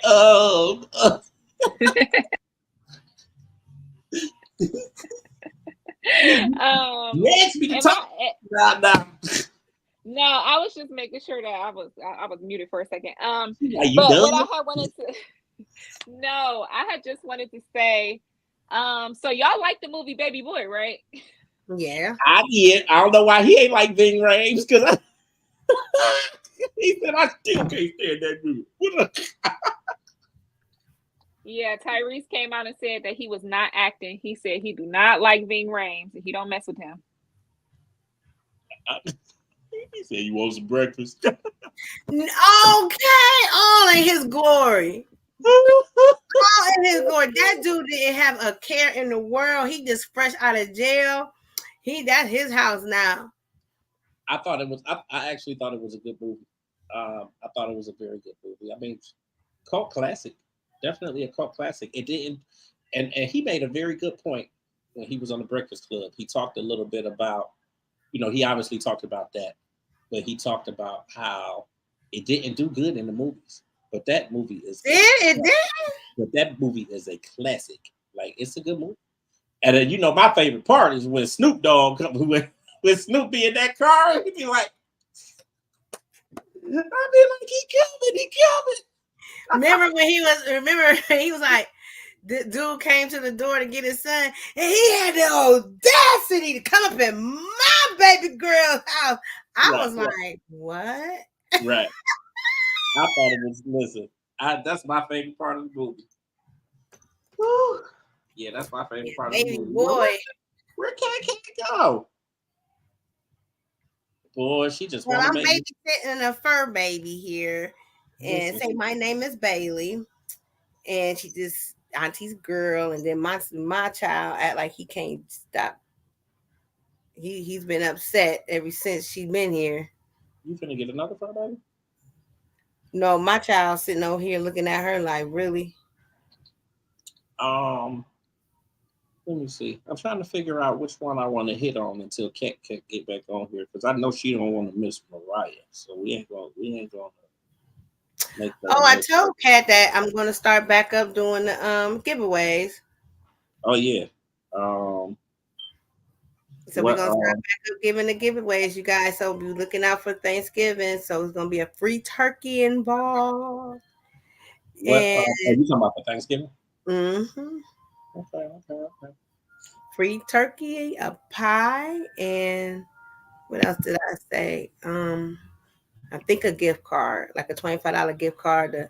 You said my favorite part too. She said my favorite part too. Man, that's my favorite part of the movie, Kimmy. It is. That is my favorite part of the movie. Well, yeah, she should be popping back here and popping back in here in a second. You see the Red Lobster's closing again? I've heard that they were closing. They closing the Macaroni Grill. No, I said. Yeah, for real, they making them pretty good. I said they closing another 23 Red Lobsters. I wonder why the hell they prices done went up sky high, like for real, y'all. They say it was all that goddamn shrimp they was giving out. All you can eat shrimp.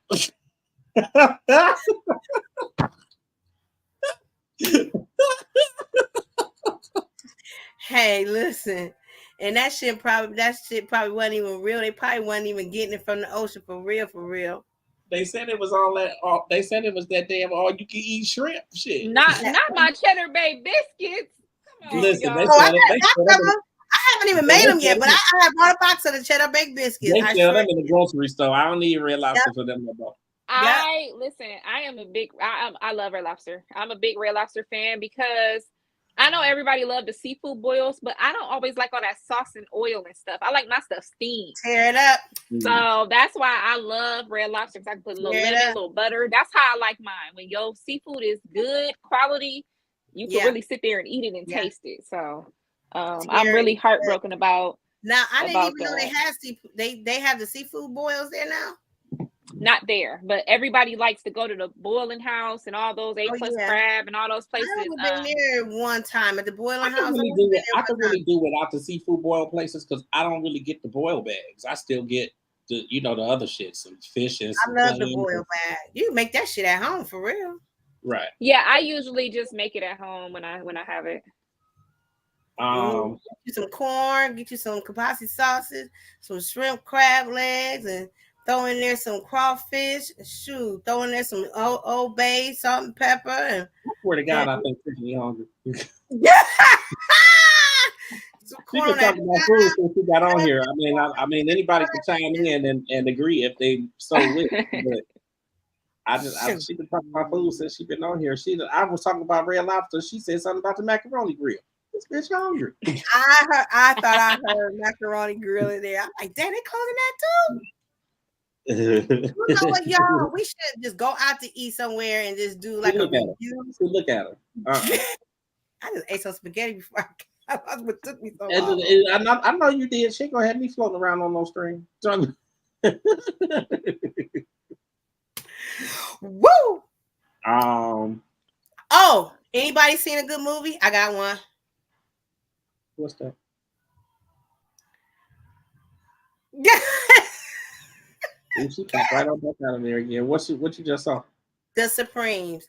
Go on Hulu. I heard something about it. The Supreme, really they ate something. Or what was it called? Really good movie, Supremes. It's a long title. It's the Supreme something. It's just the Supremes.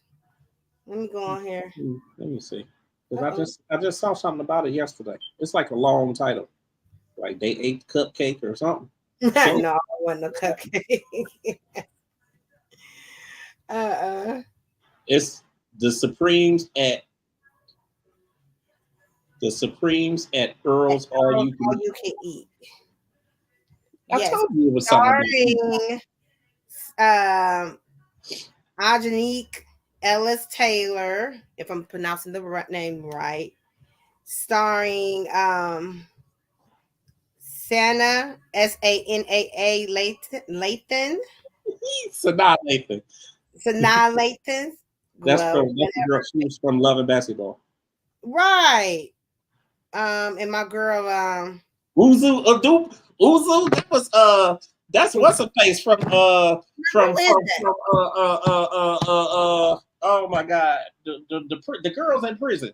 Orange is the New Black. I never saw that. You ain't see Orange is the New Black? I'm gonna tell you what. When they very first came out, I think I saw the first and the second episode, and I just stopped watching it for real. I don't know why. You need to go back and watch that. You don't know what you missed. Oh, it's raining. She said her internet keeps going down. Yeah, it's raining over here. It's raining this way too. Is it? Yeah. So yes, you guys get on if you have Hulu, get on there and watch the Supremes. Sorry if I chopped up the names a little bit. You did. And it was also another one that I saw, but I think that one right there stood out the most for me was the Supreme. Oh, and there's a sitcom also on Hulu called The Reasonable Doubt. Very good sitcom. You guys gotta not a sitcom, it's a series. You guys gotta go on there and watch that as well. So I've been really doing my thing on Hulu since I ain't been really doing nothing, but I'm gonna be back at work, so I ain't gonna be really seeing much of nothing. Yeah, I heard something about The Reasonable Doubt. Very interesting, very interesting. Yeah, I haven't seen it. I did hear something about it though. But yeah, yeah, that really was about it for the topics. We had a couple other things on here. Mariah Carey, her mom and her sister passed away. Okay, so I saw that now. What happened?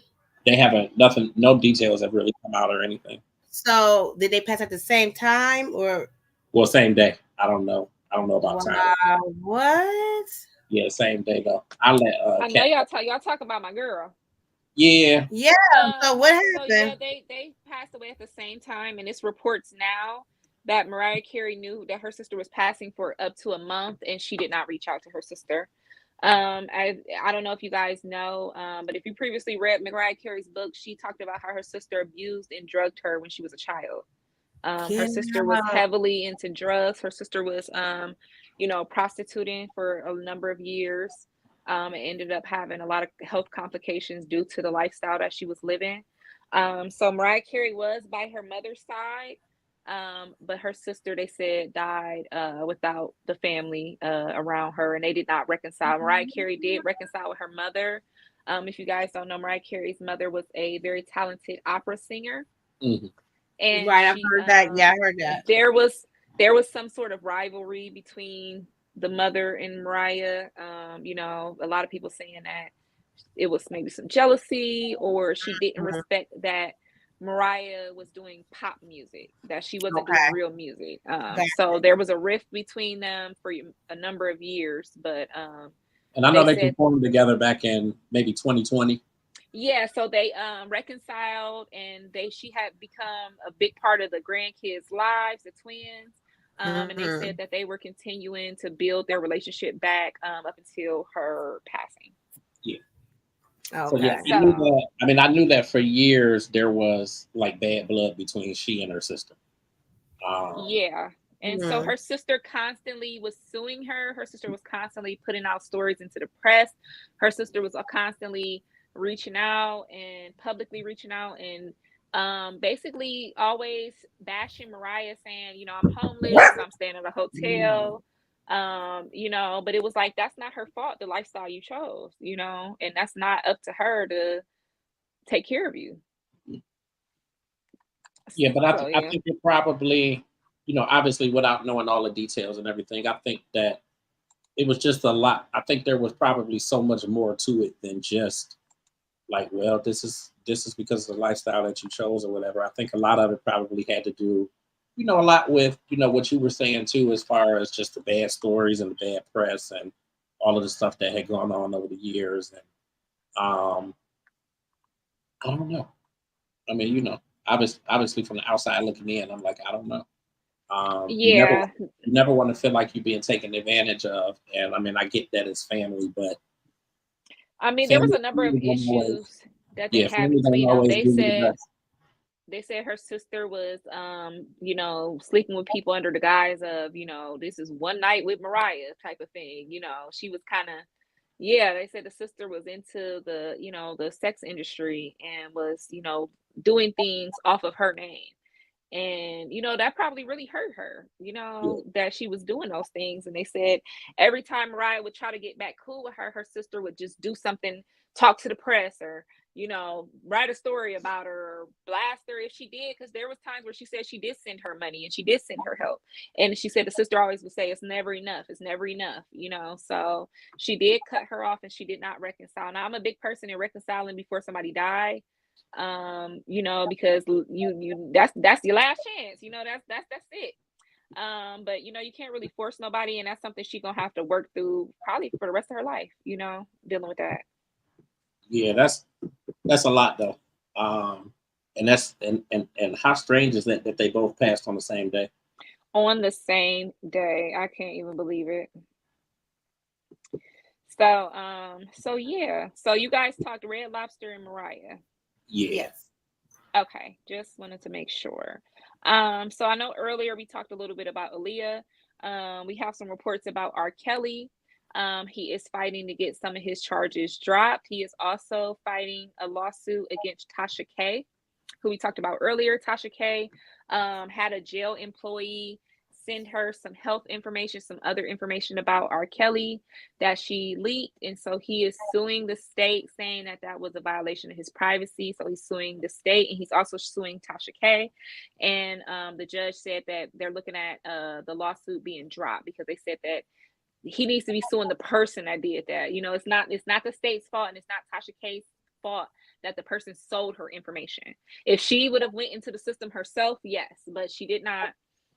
So R. Kelly is still facing that time, but he is, you know, fighting lawsuits at the same time. Yeah. So then we have reports that his ex-wife, Andrea Kelly. Now, you guys know Andrea, you know, she be dancing and doing her little, you know, she be moving and grooving. It has come out that she is dating Cisco, a popular, not from Drew Hill. You know, I'm sitting here like, I'm about to say, tell me what you right. Gotta start doing the jump.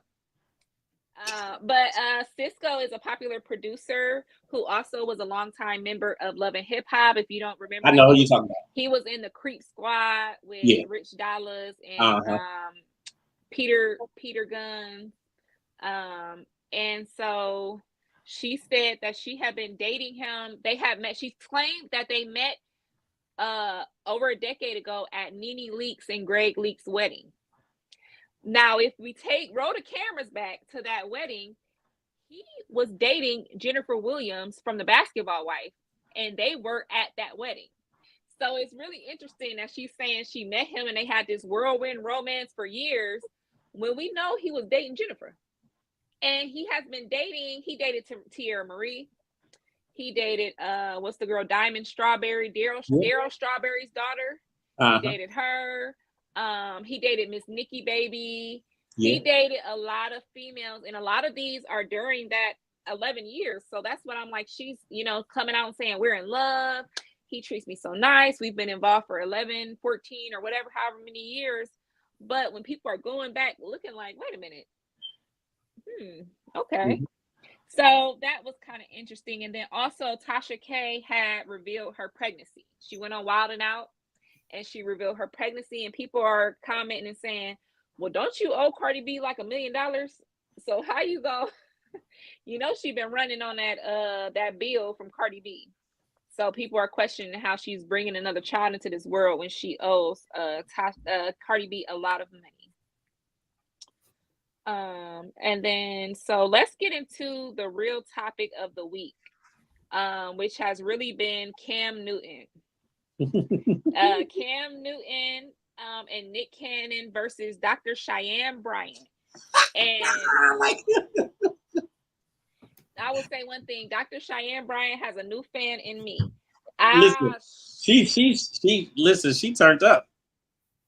She turned up, and she's gonna really take off from these interviews because the way how smart and eloquent and easily she was able to make her arguments, to where these are two men that are held in such pristine, like, you know, we say they're intelligent, they're, you know, money makers, they're this and they're that. She made them sound like idiots. She broke them men down, and I love to see it because as you guys know, Cam Newton has 8 children.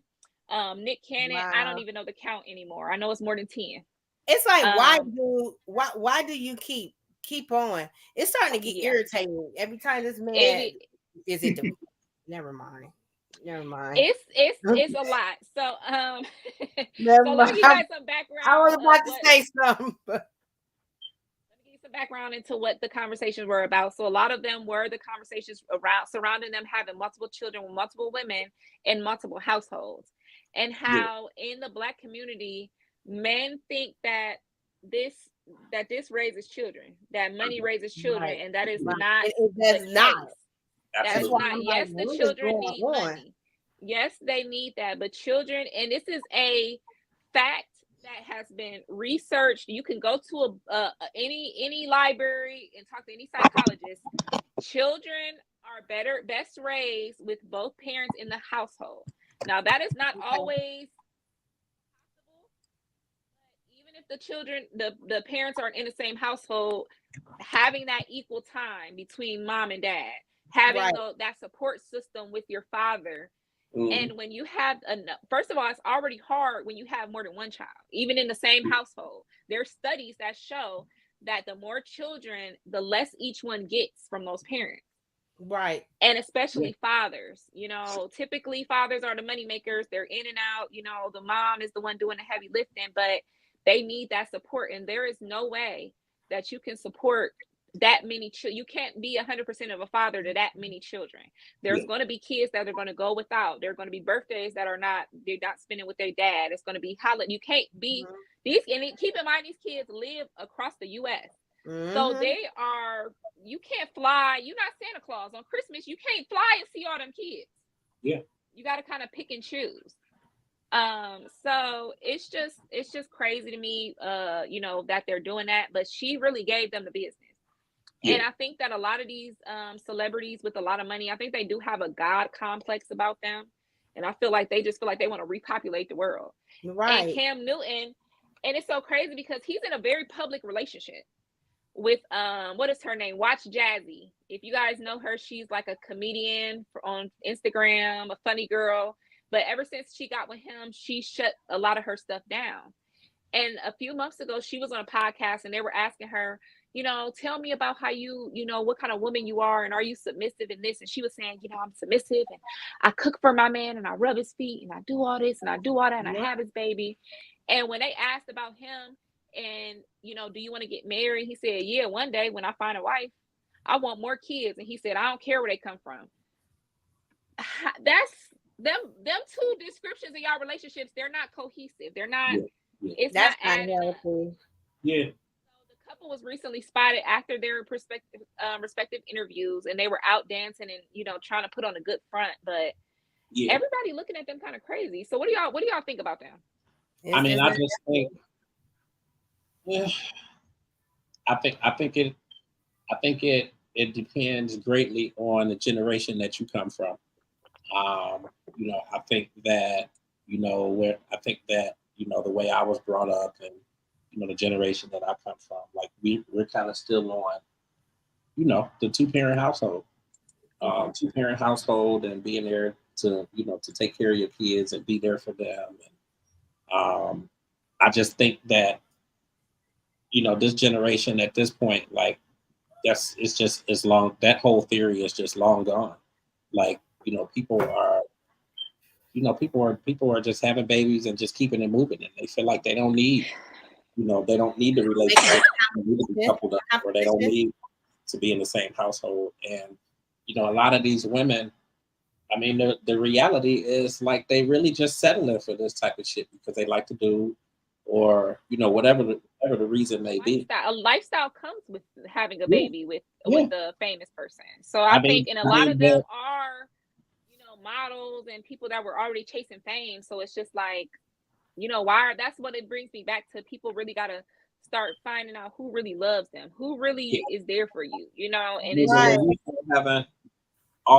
when you start having all these kids and you got kids all across the states, and like you can't spend any time with them. I mean, that's just like the Nick Cannon situation. And I mean, steering clear of, you know, just being judgeful of him. I mean, I think he's a good guy, but how can you take care of that many kids? But, you know, that's just my perspective. I mean, you know, that's something that just wouldn't work for me, but obviously it works for him, and it must work for the But baby. you're an involved father. Imagine everything you do for Elijah and having to do that for 8 kids in different, which is why all I have is Elijah. and that was a conscious decision. Like that was a conscious decision, because I'm just like, it costs enough to take care of one, and child support is enough for one. So why would I have 2, 3, 4, 6, 8, 10, 20? Like, where they do that at? Back in the day when our grandparents was living, that's the only time. But I mean, but that's when bread was. But that's when bread was a nickel. Like it definitely. Bread was a nickel, and birth control wasn't a thing. So you know, they had to do what they had to do. But our grandparents stayed together. Because our grandparents are one of 12 together. So I mean, you know, they raised them kids, and it wasn't no breaking up. And if they did break up, men would still do their part. You know, think about back in the day, men used to be having kids across the street, across the corner, and they'd be with both of them kids. They'd be at one house this day, one house the next. Like, they really would try to raise the kid. I just feel like, and it's a lot of it is my generation. I feel like my generation got into that baby mama, baby daddy things and just took a hold of that and just, I mean, drilled it into the ground. I wasn't raised like that. Like, me and my sister got the same mom and daddy. You know, my mom and daddy was married. You know, daddy was a little, you know, he was in and out, but I mean, but you also have to look at, you know, the way that they were brought up. And I feel like people don't respect marriage, relationships, and people don't respect parenting. And the crazy thing is, what Cam said in the interview, and this is what I hear from a lot of men: I'm so scared to get married. I'm scared to get married, but you're not scared to have a kid. I feel like a kid is a longer commitment than a marriage. You can get a divorce real quick. You can't divorce your child. They have kids out here. I mean, you know, obviously James didn't have his kid out of wedlock. He was definitely married, but you know, when he was born, when he was born, we wasn't. When he was born, y'all was not married, but because I think he was like 1 year old when y'all got married or something like that. Yeah, he was 2. Yeah, but you know, me, I had the 2. I definitely, KJ definitely was not playing. Cameron wasn't playing either, but I definitely was content on having the 1, and the next thing you know, here comes this one. But I said, you know, if I wanted to ever have another one, I wanted it definitely to be married. Because I just don't. To each his own. To each his own. Don't believe in having kids. You know, I say to each his own. You know, without being married, these last names is killing me. I never was the one to say, "Oh, I got my kid. It'll be Cameron Mitchell or KJ gets a tat." No, because I'm not married to you. Yeah. I don't know who started that rule up that these kids got to have their dad's last name, and these motherfuckers out here ain't shit anyway. And they I don't don't even started that shit. in their lives, and They it don't even started be as a that, but woman. you want to name them. You gotta go sign these paperwork, and you and your kid's name ain't matching, and it's just yeah. Let me tell you something. It was so ridiculous with KJ. KJ was his dad's last name. And it was just so ridiculous. Like, I literally had to have a birth certificate. Damn, is you the mom? I'm his mom, but his dad, at the time was living. He's now deceased. But honey, let me tell you what he questioned. Why is it my last name Millions? And I'm like, well, you got your dad's last name. Well, he was little. He ain't understand, until later on. But I'm like, I quickly left that. I asked his dad, you gotta ask permission. This is the effed up part about it. You gotta ask the father's permission to get the damn baby's name changed. Mm-hmm. Just to put my last name in there. Mm-hmm. Unless he's dead, then the court will grant you, whatever last name you choose. But while he's living, you stuck. Right. But there's nothing having last name. You stuck. Yeah. So I quickly got his name changed to mine. Now everybody's happy because I'm not that one. I'm not about to sit up here keep on having kids and just keep on giving my kids their last name, and I'm not getting nothing shown for me. Are you flipping kidding me? And then a month later we ain't together, and now I gotta sit up here, we ain't together, and then my child, what's your child's name? Such and such and such.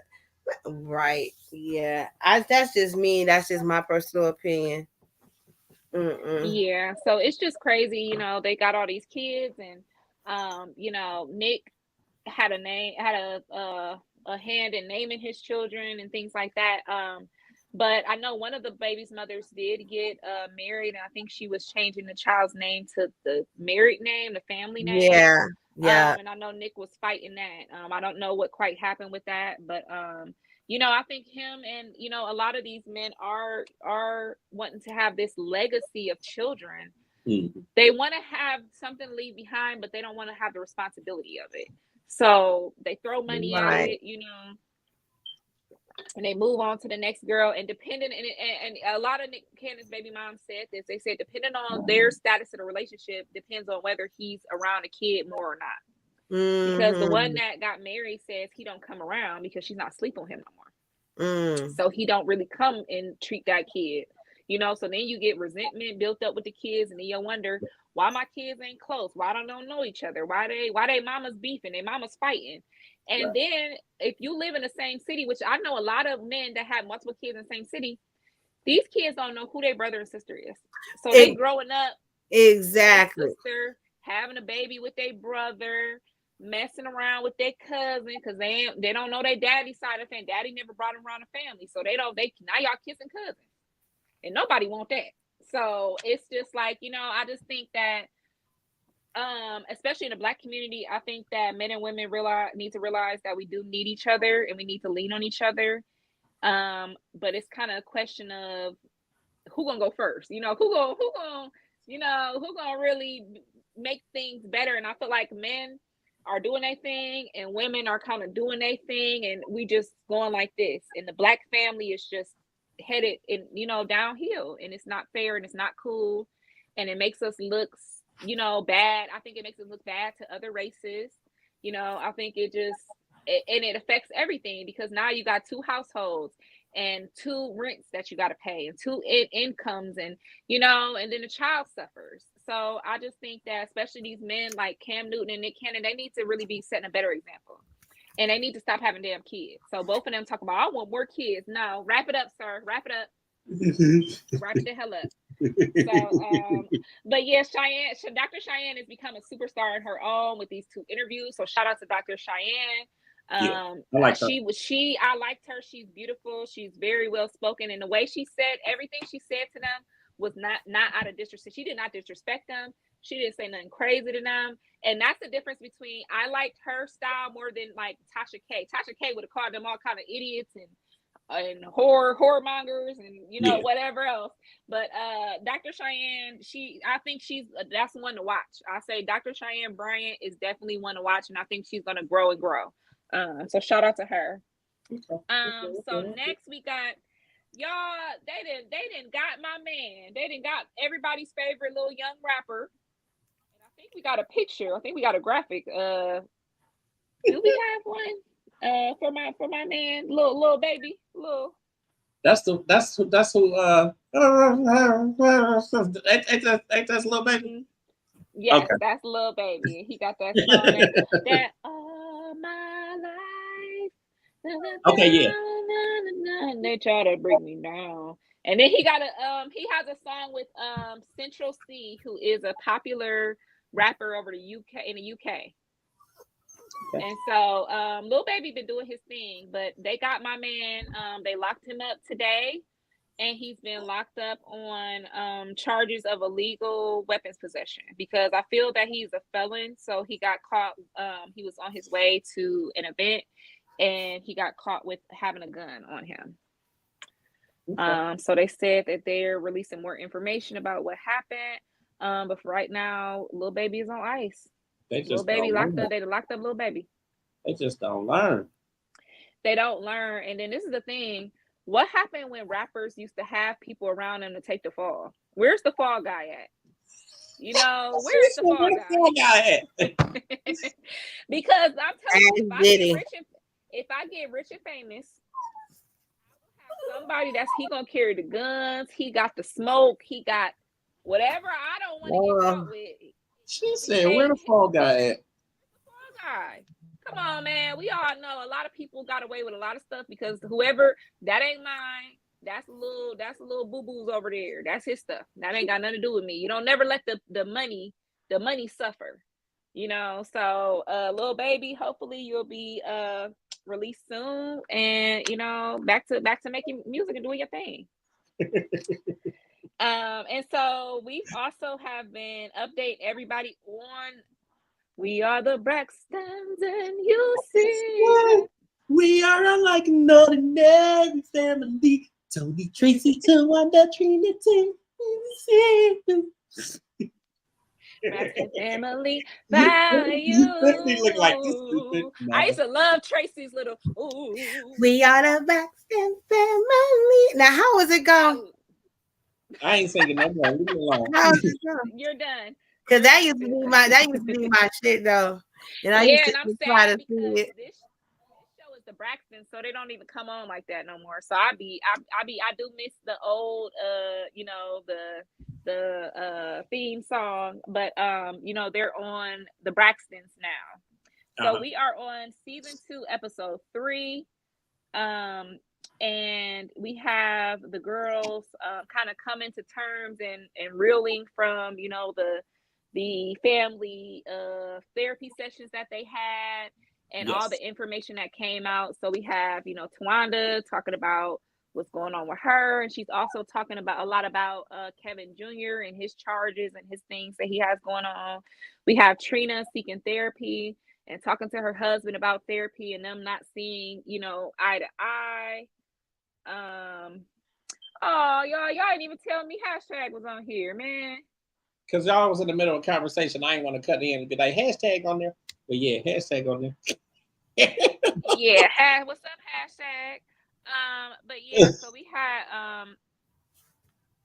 so they're reeling from what's going on. Tawanda and Tamar getting into it, and Tawanda's still kind of standing firm and her not wanting to be around Tamar. And the crazy thing is, Tamar is so-called writing a self-help book. A self-help book? Listen, and let me ask y'all a question. Let me ask you a question, Kat, since you got all the tea. She just want me to say something. Do you think that Tamar had IVF? Well, not that I know. For her child, to have her child? Mm-hmm. That man was so ugly. Let me tell you what. I was wondering where you was going with that. He was so ugly and so out of shape. I'm Ruby. Ruby. I'm just like and wait a minute, he always had his mouth open like he just could never breathe.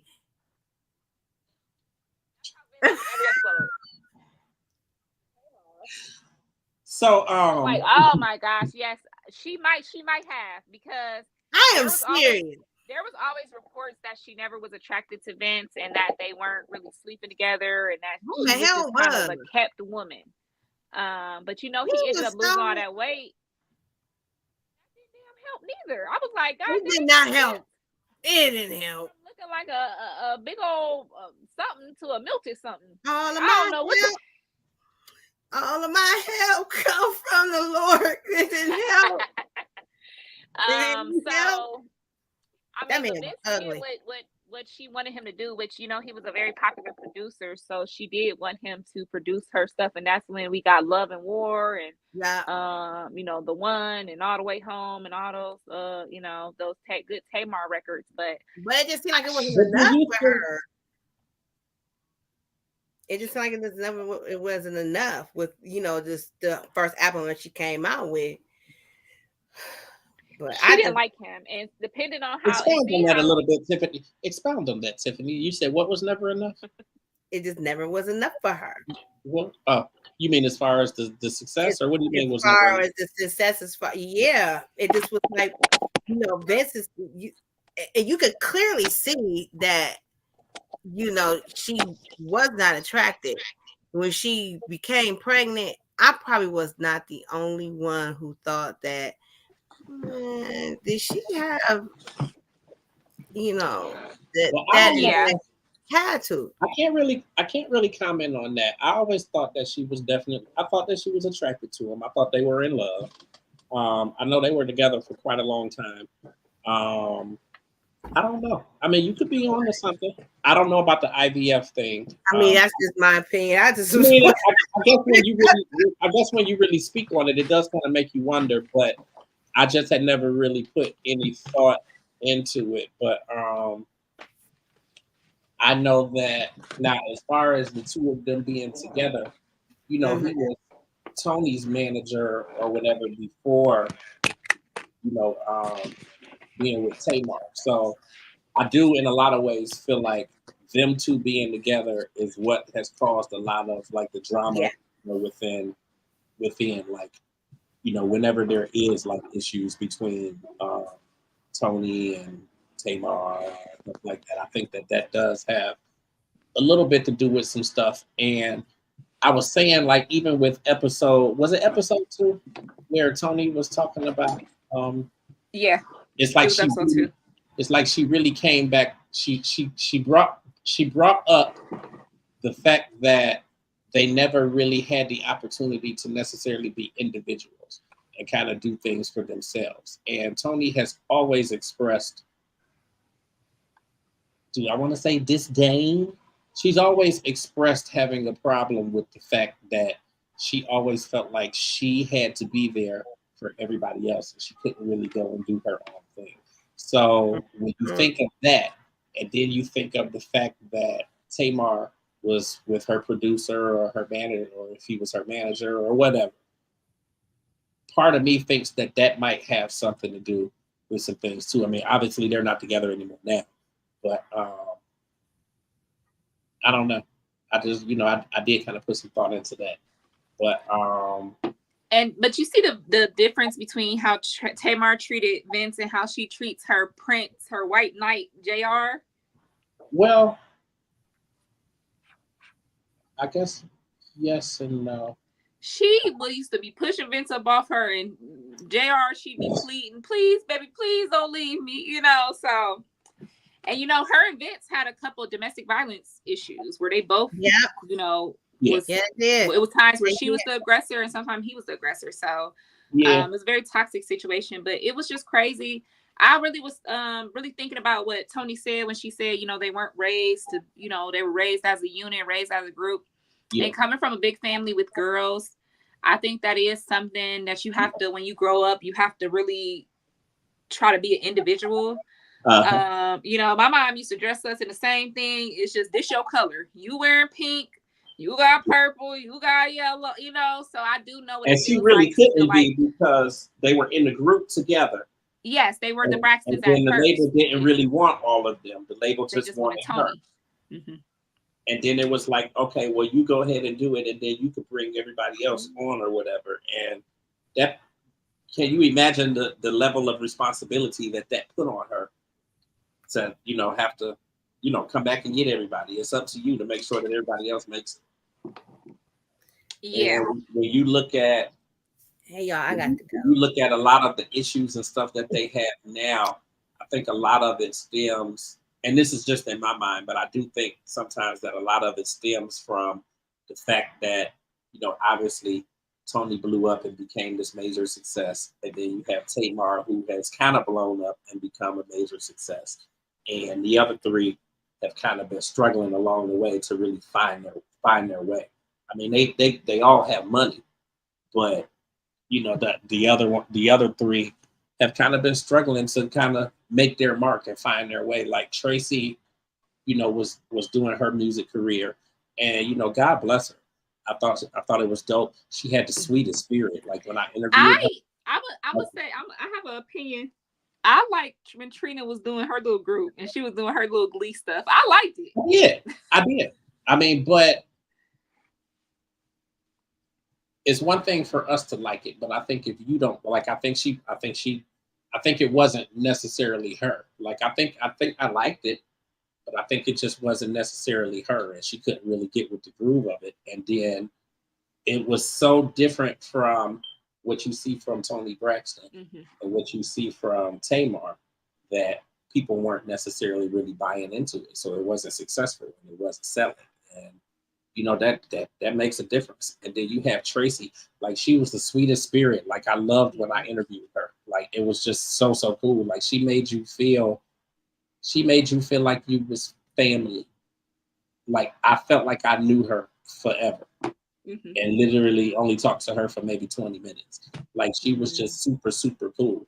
Now, I mean, if we just keeping it a buck, her voice wasn't necessarily the strongest. Like I think that she was great. Like they all were great doing background for Tony. You know, Tamar was the one that was able to kind of break out from that and really build a solo career and really be successful with it. But I do think that even with Tamar's music, I think that like the producers that she works with and the people that she worked with, I feel like in a lot of ways they are struggling to find what her true sound is or what her true sound should be. So I think Tamar's voice and her personality are not cohesive. Right. So like when I listen to her music, it's hard for me to really dig into it because I'm like, it kind of don't really sound like her, or it sound like it don't really fit her. Like she's on this song with Eric Benet, and I'm like, it kind of does. Like she sounds good, but it's like it's almost like, what's her name? And she was on the R&B Divas, Dark Chocolate Girl, real deep voice, like she got a deeper type of voice. Dang, I'm trying to think who I was on there. We had Selena Johnson, we had Nikki, we had well, not Atlanta R&B Divas. Oh, I'm thinking of okay. I'm on the wrong season. it was the one with Shantae Moore, Leela James. Leela James, okay. Like Leela James, I feel like they can't find her sound. Like she has a song that's playing on the radio right now. It's almost like somebody that signs to a label and they don't know what to do with you. It's like they don't know what to do with you. They don't know how to promote you. They don't know how to really they can't find the right producers for you. Like it just doesn't fit. Yeah. But she and I mean some people beautiful voice. Like the song with what's his name? Latoya Williams and what's his name? Take me October London. October London, right? Yeah. So with Latoya Williams and October London, her voice is beautiful. She sounds beautiful on that song. But then when she puts her projects out, like her music like her voice is beautiful, like it's unmatched. You're not gonna find nobody else that sounds like her. But I just think that they don't find the right producers. It's like they don't necessarily know what to do with. Well, Vince had a problem himself, but you know, he worked with so many people, he found a niche for her. But if you watch the show, it wasn't necessarily what she wanted to do. Yeah. And it didn't go with her personality. And I think that she needs to scale that personality back, because Tamar be twerking on her at her concerts. And it's like, you ain't got not near song that requires twerking. There's not one Tamar song that I want to twerk to. So it's like, it's hard because I know what she wants to do, but her voice is. You could be a good manager, produce. Like, I'm telling you, I'm just saying. And let me bring this up. I have somebody that I'm working with that wants me to do some creative directing for their rollout for their album. So Kat does all of that. So I do have an artist that I'm working with and doing some development with them and doing some creative directing, because you got to find your niche. You have to find your audience. You have to know your audience. You have to know your voice. You know, Tamar has a good R&B voice, very similar to Tony, a little more deeper, a little more soulful. But it's like, you cannot be this hype girl singing like that. Yeah. Or you need to have some different writers, but it's just like, I don't see her. I feel like she wants to be like a Summer Walker, but I don't think that that's in the cards for her. Yeah. You know, I think she want to make some more hype music or some more, but it's just like, that's not your bread and butter. And you need, but one thing I will say is Tamar's concerts always sold out. Oh yeah, absolutely. Tamar always booked and busy. Absolutely. Yeah, so it was just interesting. And then, so I did want to say one more thing about the Braxtons. I came across a clip that's going viral with Tracy right now. It's going viral on TikTok, where she says, and you know, a lot of us can definitely sympathize with Tracy when she was saying that, you know, she didn't feel part of the family. She always felt left out. She always felt like she was left behind, or she was different than her sisters and things like that. So I did see that trending, and a lot of people talking about how they're the black sheep of the family, or they don't necessarily feel. So it's nice to see her legacy living on, and her feelings and her thoughts living on, and it's reaching people that don't even know nothing about the Braxtons, or don't even know. Absolutely. Because I know that there was a lot of, I'm not gonna say animosity, but she definitely had her feelings in regard to not being able to, you know, do music with them because of, you know, having the baby and all that stuff. So yeah. But it's just nice that, you know, those are, and her feelings are valid. Her feelings are completely valid. And it's nice to see that even in her afterlife, people can relate to her feelings. Because I know a lot of, especially us with siblings, like me, I can, you know, I had a different, and I had a similar situation where I did have a child young, you know, and I was in a different spot in life than my other sisters. So I didn't get to go to everything. I wasn't always included, you know, so I had my feelings like Tracy. And, you know, I just love the fact that, you know, that she's living on in certain ways, because like I said, it's going viral on TikTok right now. And a lot of people are able to express themselves to their families and, you know, heal old wounds because they're relating to what she had to say. Absolutely. So I thought that was really nice. Tracy, you know, we always gonna say we love you, we miss you, you know, we hope you resting in peace. And we're gonna continue to bring you guys news about the Braxton family. And I have one more hot topic for you guys. And this is for all our Ohioans, our Ohio transcenders. Cedar Point has been bought by Six Flags. The end of an era with Cedar Point is done. So they have already taken down the signs. I already seen a commercial that says Six Flags comes to the come ride the Top Thrill Drags. I said, wait a minute. I said, I know they ain't got commercials already. They already are calling it Six Flags. And if many of you remember, this happened with our beloved Geauga Lake. Yeah. Geauga Lake was bought by Six Flags, and what did Six Flags do? They slowly moved the top roller coasters to their other parks.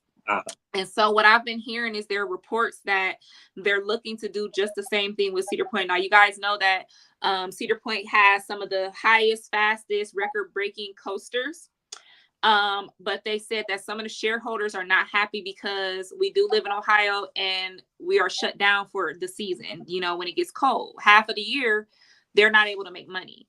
So there is rumblings of Six Flags coming in and selling and, you know, basically doing like they did Geauga Lake and dismantling those coasters to bring them to a warmer climate. So I'm very heartbroken with that. I do plan on going to Halloween weekend for my birthday. And I'm going to try to, you know, experience it. But they have the Top Thrill Dragster 1 and the Top Thrill Dragster 2 are both closed for the season. I think the Top Thrill 1 is closed for indefinitely, and the Top Thrill 2 is closed for the season. And there's no word on if it will reopen next year. And that is the highest, fastest, record-breaking coaster that has a history of breaking down and leaving people stranded at the top. So it's going to be interesting to see what happens with our beloved Cedar Point. I'm really sad. I was a kid I was a Geauga Lake kid. I love Geauga Lake because you could go to Geauga Lake, pay one ticket, and go to the water park, go to SeaWorld, go to you could do it all. And you know, we used to have those picnics, have the Chrysler picnic back in the day. That was the social event of the summer back in the day, the Chrysler picnic. If you knew somebody that worked at Chrysler, ooh-wee, you know, that was something back in the day. So I pray that that they don't close down indefinitely. But you guys, I'm gonna stay optimistic because I just think when you look at the two different situations and you look at the two parks, I get what was happening with Geauga Lake. Like, first and foremost, you know, Geauga Lake had been there for over 100 years, I do believe. I mean, like, it was there for a long time. And I mean, it was an amazing park. And, you know, they were doing a lot to try to expand it and add new rides, and they were adding new things. But, you know, I think visitorship was going down. You know, visitorship and numbers were going down. You know, obviously with Cedar Point being, you know, here in Ohio too, a lot more people were going to Cedar Point instead of going to Geauga Lake. Obviously, those here in Greater Cleveland and Northeast Ohio, and those who had little kids and that type of thing, they were going to Geauga Lake and whatnot. And they were looking for ways to kind of revitalize the park and, you know, get the numbers back up. So then that's when Six Flags took over. So Six Flags took over, and that's when they added the Superman, and they added like all kinds of other little stuff. And it kind of worked a little bit, but it wasn't really like to their likings and all that stuff. So then that's when they bought SeaWorld, and they connected the two parks because it was just two parks. And you couldn't get to SeaWorld from Geauga Lake. Like, SeaWorld was on the other side of the lake. So if you wanted to go to SeaWorld, you had to leave Geauga Lake and drive down the street and go to SeaWorld or whatever. But then once they did the merger, then they merged the two. And then they made a way for you to walk over to SeaWorld and all of that stuff. But there also were like many rumblings there in Aurora because of the congestion, like the traffic congestion, people going there. And I don't know if you remember, but Aurora Road, once you pass, is it Liberty? I think once you pass Liberty, it's one lane each way. So then you figure all these people that were coming to that park, and especially once it became Six Flags, and now they're promoting it worldwide, that people were coming from across the world to come to Six Flags here. Like, it was literally all day long, standstill traffic going down Aurora Road, and then that fucks it up for the people that live in Aurora because they can't get home, they can't get to the store, they can't do anything because of this park. So it was so many issues and so many complaints and meetings with city council and all of that stuff that I think they finally just threw in the towel and just said, you know what, we give up. So I think that was a lot of why and when they started moving the rides, it was because they knew that the park was closing. Well, actually, I think when they moved the rides, the park was closed already. Okay. Well, I just know it was a lot of, you know, rumblings of Six Flags coming in And I mean, I was a doing Jogging what Lake they did to baby, too. Geauga Lake. So Just like you, I was a Jogging Lake baby too. So like I was there every summer, probably 2, yeah, 3, we 4 always times took a each summer. trip. Our whole family. We would get my mom and Auntie Pam. So it would be me, all my cousins, and my mom would pack us up because we wouldn't buy no food. We might buy a little funnel cake, but we would pack up snacks and sandwiches and jugs of juice and be on our way. And we would go and do everything. And I just remember loving that I could go to one park and then I could go in the back and get in the wave pool and swim. And I got pulled out the wave pool by the lifeguard. That's how you know I was a Geauga Lake kid, because I was doing too damn much. Okay. They had to press the little button. Hey, somebody save the little girl. But I think with Cedar Point, I can see them actually trying to continue to build it and expand it. And I mean, that's like, obviously it's on an island. So I mean, it's so dope to be able to go to Cedar Point. It is. I personally don't see it going anywhere. I would hate for that to happen. For them to kind of dismantle everything and start moving stuff to other parks and stuff. Because then what is that going to leave for Ohio? Like Cedar Point is the only thing that we really have, unless you want to go. No, for real. Kennywood is like Geauga Lake, and Kennywood is actually dope, but it's just like Geauga Lake. But you have that, and you have I was gonna say Idlewild, or I forgot what it's called. It's in Erie, PA. What is that called? Kennywood. Not Kennywood. Kennywood in Pittsburgh. Oh. And then the other one is in Erie, because I took Elijah. It's like a Geauga Lake. It's like a water park and roller coasters and all that stuff. And it's like on a little beach town. It almost looked like Conneaut Lake. Oh, okay. Yeah, I'm not hip. I was always a Cedar if you Point, go Geauga Lake kid. I think I might have went to Kennywood once or something for a field trip, but I would hate to see it go. So all you guys, all you high winds that love Cedar Point as much as we, make sure you check it out before the season. The season is still going all the way up until, I think they're going longer this year. They're going to, I think, November 2nd, which is the weekend before my birthday. So I'm planning on making a trip, just to have my beloved Cedar Point, because I know next year they're going to probably have a rebrand, and they're going to probably have different, they might phase out Snoopy characters. They might. Remember the Berenstain Bears? Yes. Oh my God, I used to love going to see the Berenstain Bears. Oh my gosh, see, that must be before my time, because I only ever knew Snoopy and the crew. Oh my gosh. And Geauga Lake was Looney Tunes. The park was called it's called Waldameer. That's in Erie, PA. Okay. Called Waldameer. But I remember the Looney Tunes. So Berenstain Bears was before all that, because I think Berenstain Bears, they wasn't at Geauga Lake. I remember the Looney Tunes came. I think that was when Six Flags, yeah. So that was cool, because like when I came from California, we had went to Six Flags and the Looney Tunes was there. So then I was like, oh, it was cool. Getting a little face painting with Tasmanian Devil on it. It was cool. Right. So I hopefully they revamp it and give it some zhuzh for next season. But I am going to visit this year, so I can, before all the changes really take into effect. So if you guys want to check out Cedar Point, make sure you check it out. But that's it for the hot topics, guys. Listen, so we are good. Listen, I appreciate you, Kat. Oh, you had a lot of topics today. Yeah, we did. Listen, no, I think this was dope. We will be back next Tuesday. We'll have a guest. We will announce that over the next couple of days. I don't know where Tiff went. She said she was sleeping. She had to go. She said bye. You didn't hear her. She said bye. Gotta go. Bye.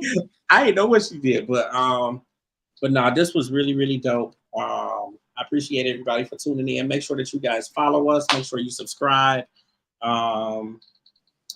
Like, comment, share us, with your peoples. You can get me at I am James Grant across all platforms. The Queen over here. You want to throw your social media out there? At Cat Queen on all platforms. And I'm gonna have some other pages dropping, gaming page. So just be looking out, tune in. My photo shoot will be dropping soon. So if you want to see that splash waterfalls, then you need to see this. So keep watching. Wait to see that. We are going to have a premium group that everybody will be able to join, and then we'll have some exclusive content and streams and lives and different things in there. So keep a lookout for that. Subscription fee will be nominally low. Yeah, that's about it for today. We're gonna slide on out of here. It is 10:25. It's time to go. Time to go. Listen. Until next time, Transcenders. Until next time, Cat, you have a good night. You too. Bye.